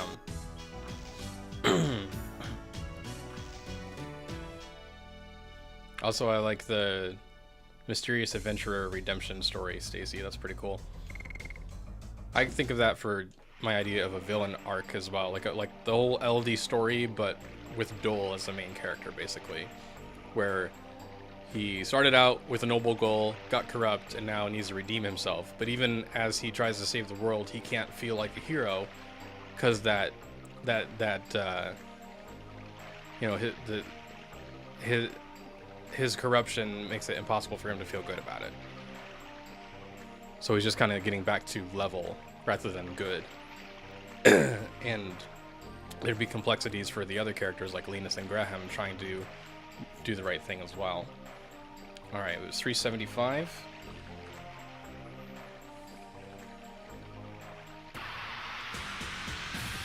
And that might be the last one I try for now. We'll see. Oh, this is the, yeah, so for those of you who don't know, Scissor Hands is a cloned enemy in the game. Like, there's a couple copies of Fire Spirit and a few others, but Scissor Hands is duplicated like dozens of times, many dozens of times.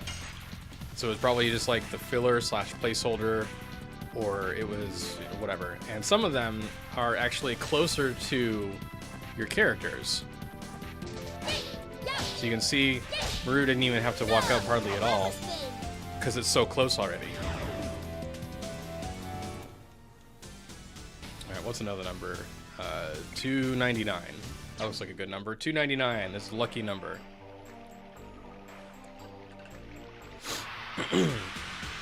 Who's 299? Oh, frack. Frack. I didn't heal. This is the worst. Because Maru is weak to physical damage, and also the Psych Druid is... I wish I had a perfect shield. Doesn't exist in the game. What can I do? What can I do besides run away? Is running the right option? I don't know.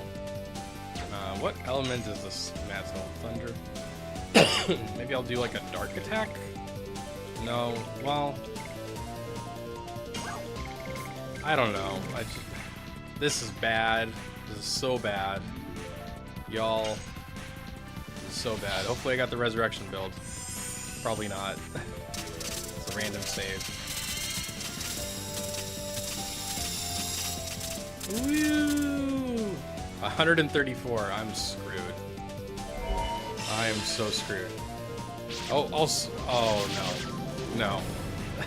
I'll survive the attack, but I won't survive the poison. Excuse me. Oh, frack me. Well, that's one way to get rid of poison.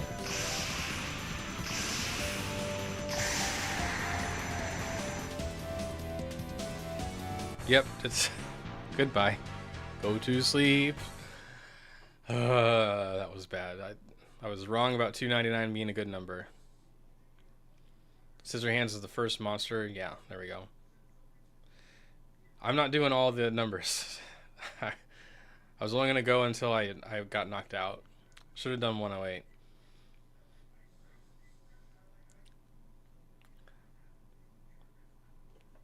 What is 460? There's too many numbers. We got stuff to do. Anyway, let me unzone out over this for a minute, okay? I need to check the time. So the full eclipse ends at 1:52 p.m. It's 2:24. So the partial eclipse will end in half an hour. So we're near the end of the stream. Skill issue. Yeah, you do it with 30 HP on a Psych Druid. With everything I had, it wasn't happening. Okay? I should have equipped the resurrection build. I know. Maybe it was equipped. I'll never know. Close that window. Close that window. Close that window. Close this. I have so many extra windows right now. Anywho.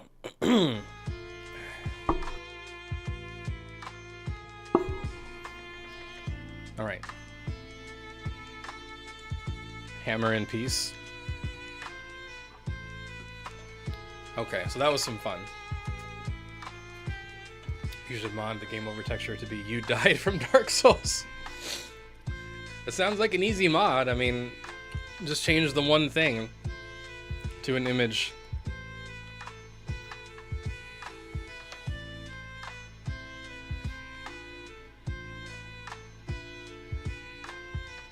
Hey Sato. I still recommend the VOD if you want to watch the VOD later or right after this. It's really fun to watch, I think, even if it's not live.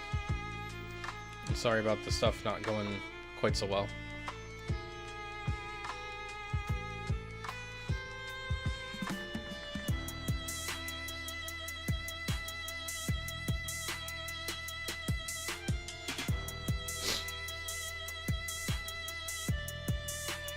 Okay, I think I'm mostly caught up with the chat.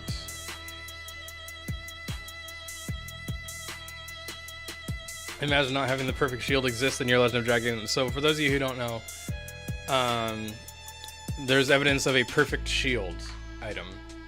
There's a couple of different, you know, beta relics like that are left over in the game in the code, or even just in the Japanese guidebook mentioning them. And the Japanese guidebook mentions a perfect shield, but has no info for it. Everything has info for it, like it'll say what an item does, but the perfect shield, mysteriously nothing in the description field for it. We presume that the perfect shield was simply a physical and magical barrier in one that lasted 3 turns, blocked all damage. I believe Zycronix was working that into Dragoon modifier, if that's correct, Zycronix, I'm not sure.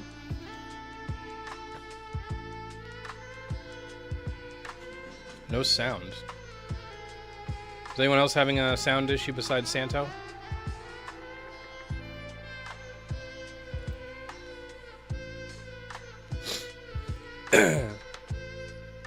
Oh, I've got some messages.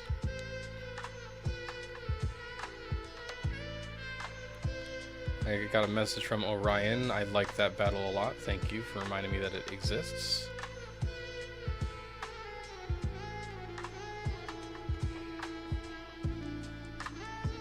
Ah, we have a late submission, but technically on time. Technically on time. Mel has submitted. Looks like some really cool pixel art almost. Let me make that larger.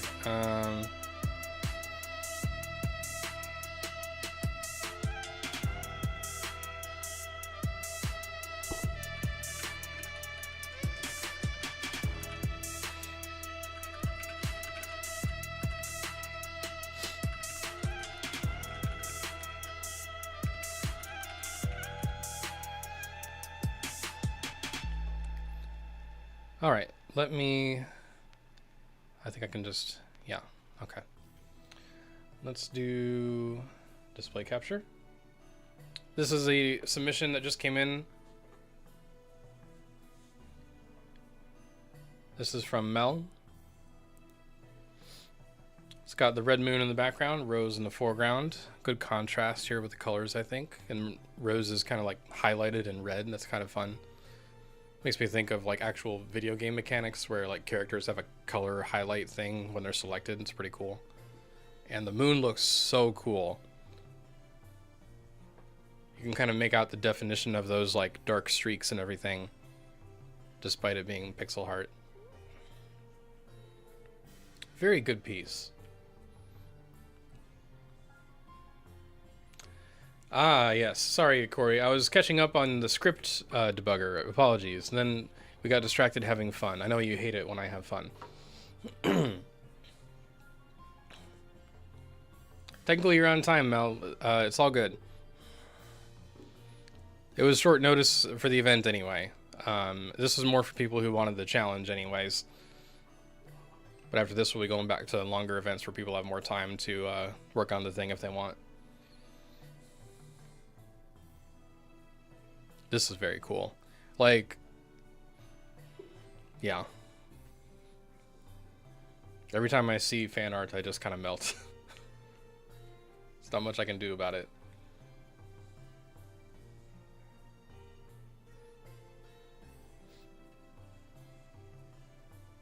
I have been tagged in another chat. Is this important? Okay. All right. What was I doing?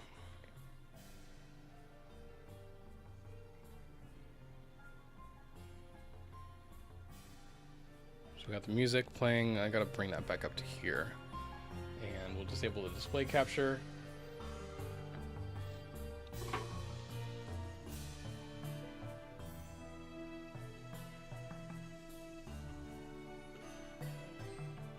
Let's see. What am I trying to do? Oh, I actually need to exit the game. Come on, Drew, focus. Focus, focus, focus. Close that. And go back to this. There we go. Now, Corey wanted me to guess with the revised teaser. Where are you? So much chat. Did the link disappear? No, I don't think so.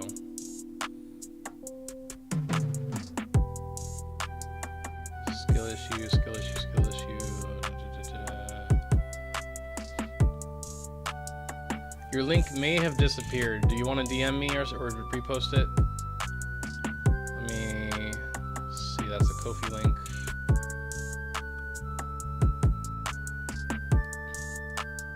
I cannot access. It is buried in the chat. But if you resend it, I promise I will look right now with the time delay. Thank you. All right, what is this? And is this something I can put on the stream for other people to look at?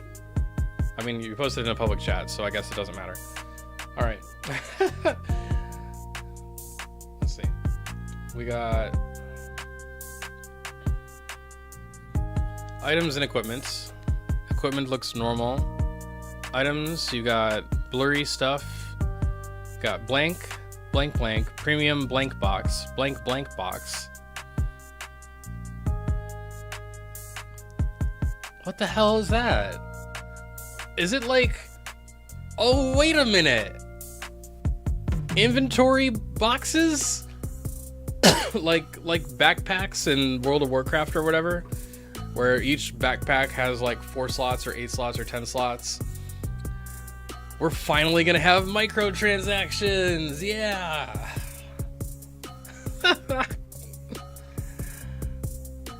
Get ready for that DLC. That's fun. Look at this. Look at this. Extra inventory space. See, I thought it was something related to like stacked items, because Corey made a new branch on the GitHub repository called Stacks. And I was like, oh, some kind of, stackable inventory thing. I don't know. But that's different. An actual bag, because, yeah, that makes sense. Premium bag box. Okay.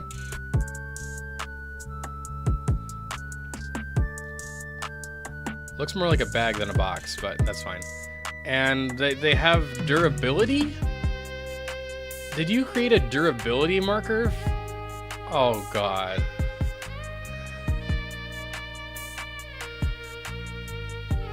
You put a durability thing in the game, didn't you? Oh, I want to say a lot of curse words. Those are durability markers. Stacked items is tangential to the mod we're working on. Oh, it's a secret that multiple people are involved in. The boss bag mod. Icarus.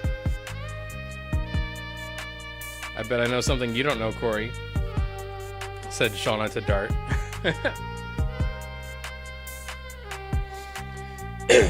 Excuse me. If we get to the point where people can start making their own maps and integrating them into the game, I mean, that's coming. That's already going to be coming. Like, obviously, so let me go back to the thing. Obviously, Corey and I cannot promise very specific things in like, oh, well, you'll get exactly this mod or that mod, because mods are separate from the Severed Chains dev team for the most part, usually. The idea is that the dev team builds out the core functionality, first making it with parity to retail, which now we're at that point, then past it, and then continuing to improve with the functionality, the quality of life improvements, whatever. And then the modding API, building the framework of that, the skeleton of that, where then modders take that framework and do specific things with it. So say we add the feature of translation mods. That doesn't mean we're going to put out a translation mod ourselves. That's a very large endeavor, but it will enable modders to use the framework, the API, to make any kind of translation mod.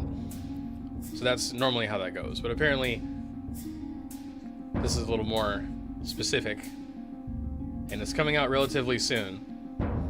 We've already had a lot of cool things going on. Like, let me do a recap. So for those of you who aren't aware, and if you are already aware, you're going to enjoy listening to it anyway, because you love LOD stuff happening, don't you? So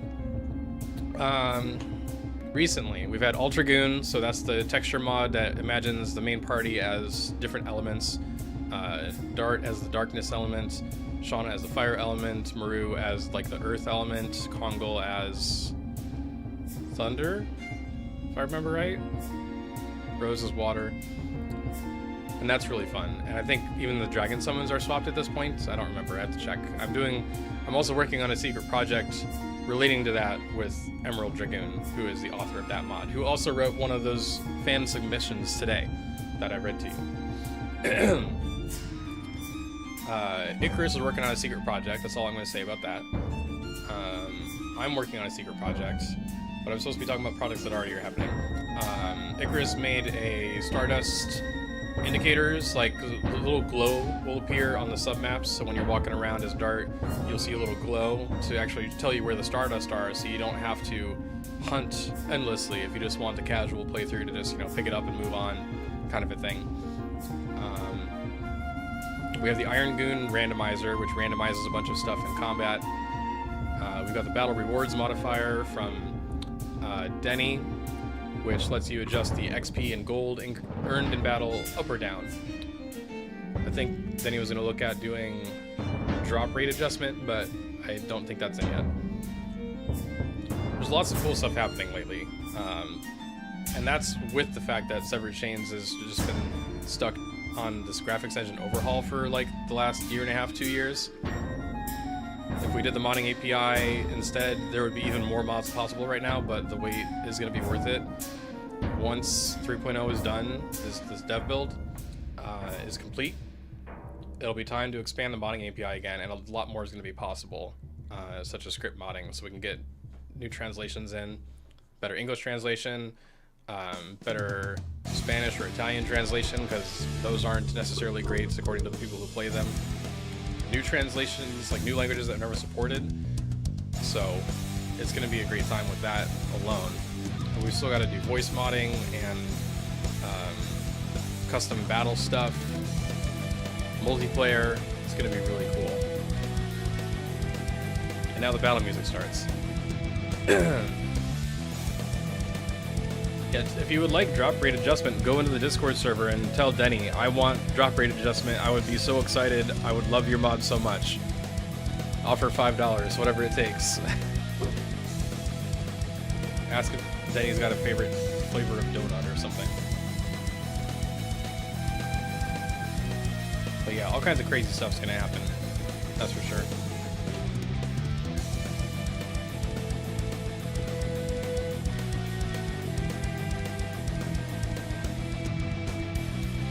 Oh yeah, we're gonna have some voice acting mods, big and small, I know that. We got the big Suna mods one, the team that does all the Echo S Final Fantasy mod stuff. I want to do some voice modding. You know, I don't think my voice is great, but maybe I can make something happen anyway, or just, you know, modify sounds of my cat to a creature of some kind.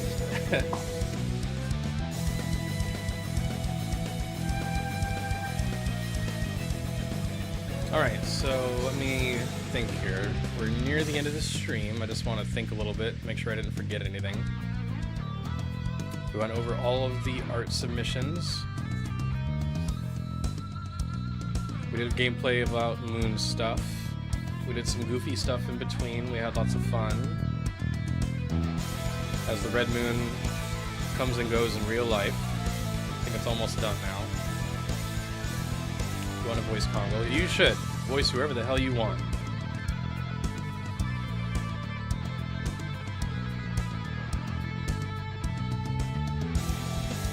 Yeah, I have a rule about drops, boss drops, really quickly. If you're playing like an MMORPG and it's a boss you can repeatedly fight, I don't mind if the drop rate is like 10% or even 5%. So I have a chance to go back and try and get it again. I might get another decent drop if I don't get the one I want, whatever. But if you only fight the boss once, and all those drops are 30%, rarely 50%, you have a sizable chance of getting almost none of the extra drops, which some of them have like a lore impact. You fight Lavitz on the moon, you don't get the halberd. You think, oh, well, that was a heart-wrenching fight. the fight's over. But if you get the halberd at the end of the fight, it's gut-wrenching. You get his spear, his signature weapon, and Albert gets to use his signature weapon. That whole effect is gone because of the 30 or 50% drop rate, whatever it is. Most of them are 30%. Plate mail is 30%, bandit string is 30%.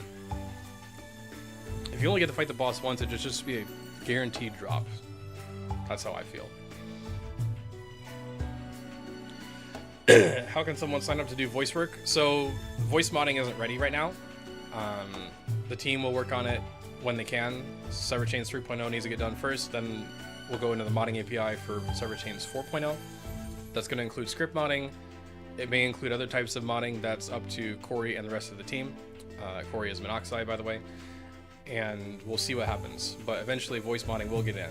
If you want to plan something ahead of time before voice modding is ready, come into the Discord server. There's a modding like forum channel thingy, and make a topic, whatever you want to talk about. Like say you want to make a little mod for one character, or you want a bigger voice mod. The size doesn't matter. The scope doesn't matter. Talk about what you want to do, pitch your concept. You don't have to be looking for teammates. If you are looking for teammates, say so. Just, you know, start the thread and share it around. Audition waiting list. Be like a long line at a roller coaster, right? I can't wait to be done being sick. Sign me up for the waiting list. I'm glad y'all are so excited about it. Like, and not even just as, you know, end users, but like wanting to make stuff. Making stuff is one of the coolest things about life. I swear by that.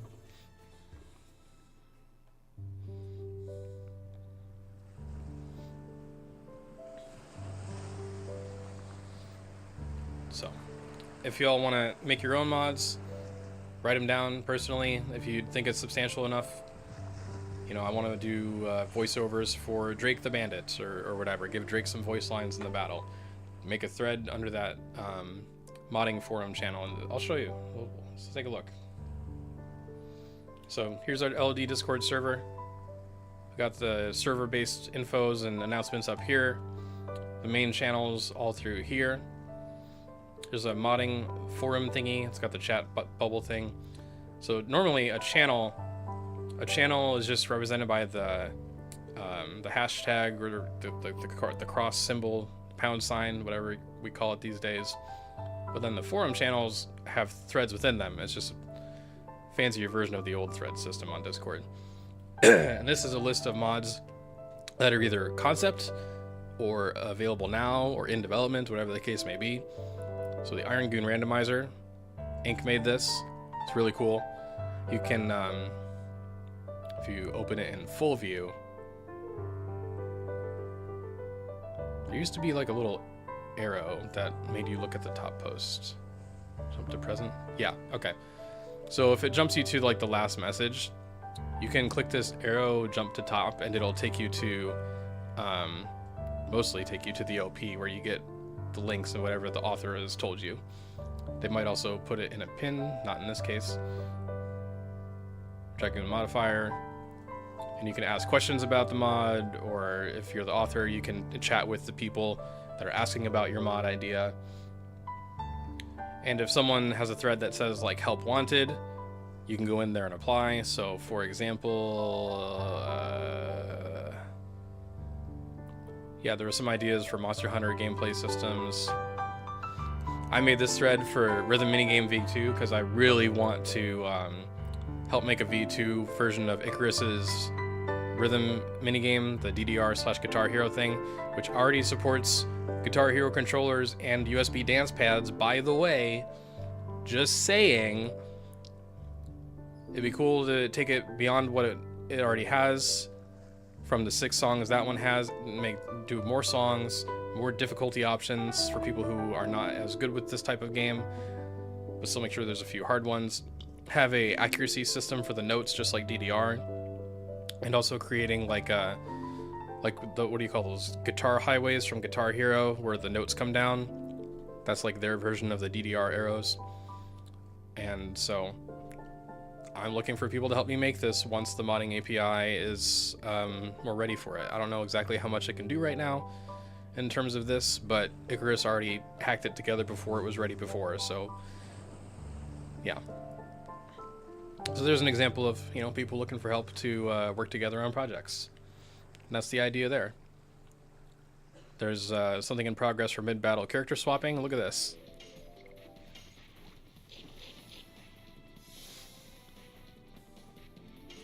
Just change character. Albert turns into Miranda. Hashel attacks, or doesn't, turns into Dart. Dart's still poisoned. So all these cool concepts are in development. There's going to be so many more as well. Alternate Dragoons. This is the Dart as darkness element. Darkness. Look at that. It's so cool. He gets to be emo Dart now. And he's got that purple Dragoon armor. Or maybe you would be like interested in uncapped party size, where you can fight with up to 7, 8, 9 characters. Here's like the whole party versus Django.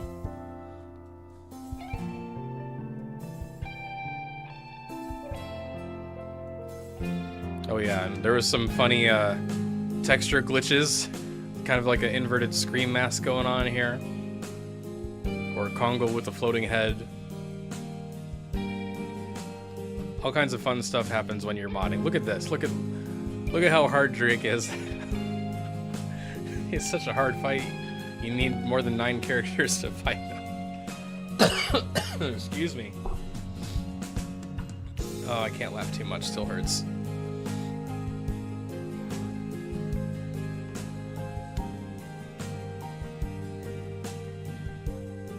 You know, Jack, that voicing everyone idea just kind of sounds like Kung Pao Enter the Fist, where Steve Odekirk voiced almost every character in the film because it was just a dub plus his own original character.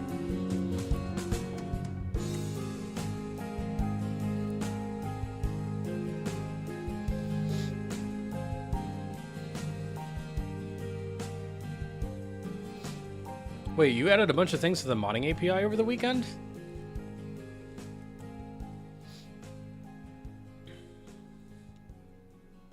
I need more information. If anything is not secret, I want to know.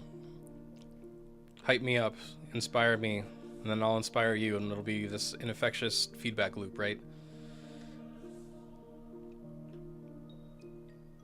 Alrighty. What am I doing? Turning off the display capture. Alright. I can't think of anything else. Oh, I need to check for that link. Yeah, no, I already looked at the link. We already went through this. I was thinking, wait a minute, I forgot Corey's link. I already looked at it and commented on the link extensively. Come on, Drew, stay in one continuity at a time here. And Dart's looking at me like, come on, figure it out. Anyway. I think that about does it for me. I've been streaming for almost 4 hours. Granted, the first part was a warm-up, but still. I'm not fully recovered, so I need to go rest. But this is now we're at the outro portion of the live stream. I am working on an update to the outro, so I don't have an outro for you today, but I have a list of my Ko-fi supporters. I came prepared. I would like to thank the people who helped me justify spending even more time on Dragoon than I really should in terms of my health. Being serious, I got a one-off donation from a mystery person. Thank you for that. We got a couple in the chat, which I did not write down in the moment, but it's buried in the chat. I can't scroll up to see. Thank you to those people who donated in the YouTube chat. I'm still new to that. Thank you to my Ko-fi supporters at the Madness Hero tier, which is a staggering 108 buckos a month. Lil Blue, thank you so much for being a Madness Hero. My $10 Galactic tier, Deningrad, Rick, and Vince E. my stellar tier, Justin S, Ninshi, and Chocolate, and my frugal tier, that's the affordable tier at only $3. Dark Stardom, Dart779, and Max K. So thank you all for helping me justify spending more time on the Dragoon fandom and making things amazing for y'all. I do the best I can. Let's not forget also Monoxide's hard work on Severed Chains that helps keep LOD's lifeblood alive and thriving and moving forward as well. With all this crazy stuff that just never seems to end. It's pretty cool. Pretty cool feeling, honestly. Thank you to all of his Ko-fi supporters as well. And now we have like the party music to end out the stream. That's good timing. I don't think I have anything else. I feel like I have something else, but I don't think I have anything else. Do I have anything else? Do I have any other things I need to share? Do I want to save that for next time? What can I reach?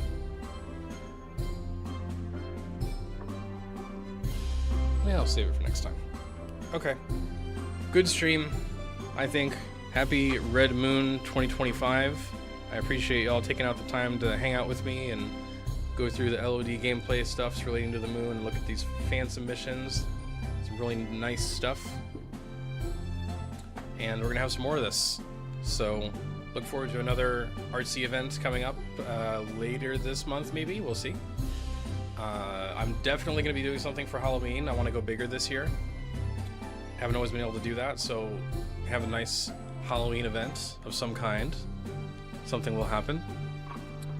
And then we'll go right into the fall vibes and the winter stuff. So I think it's going to be a really good run as we get ready for the 26th anniversary of Legend of Dragoon on December 2nd. Just saying. So I'm going to catch up with chat and end the stream. Thank you for the well wishes, everyone. I appreciate that. I'm glad we all had such a great time today.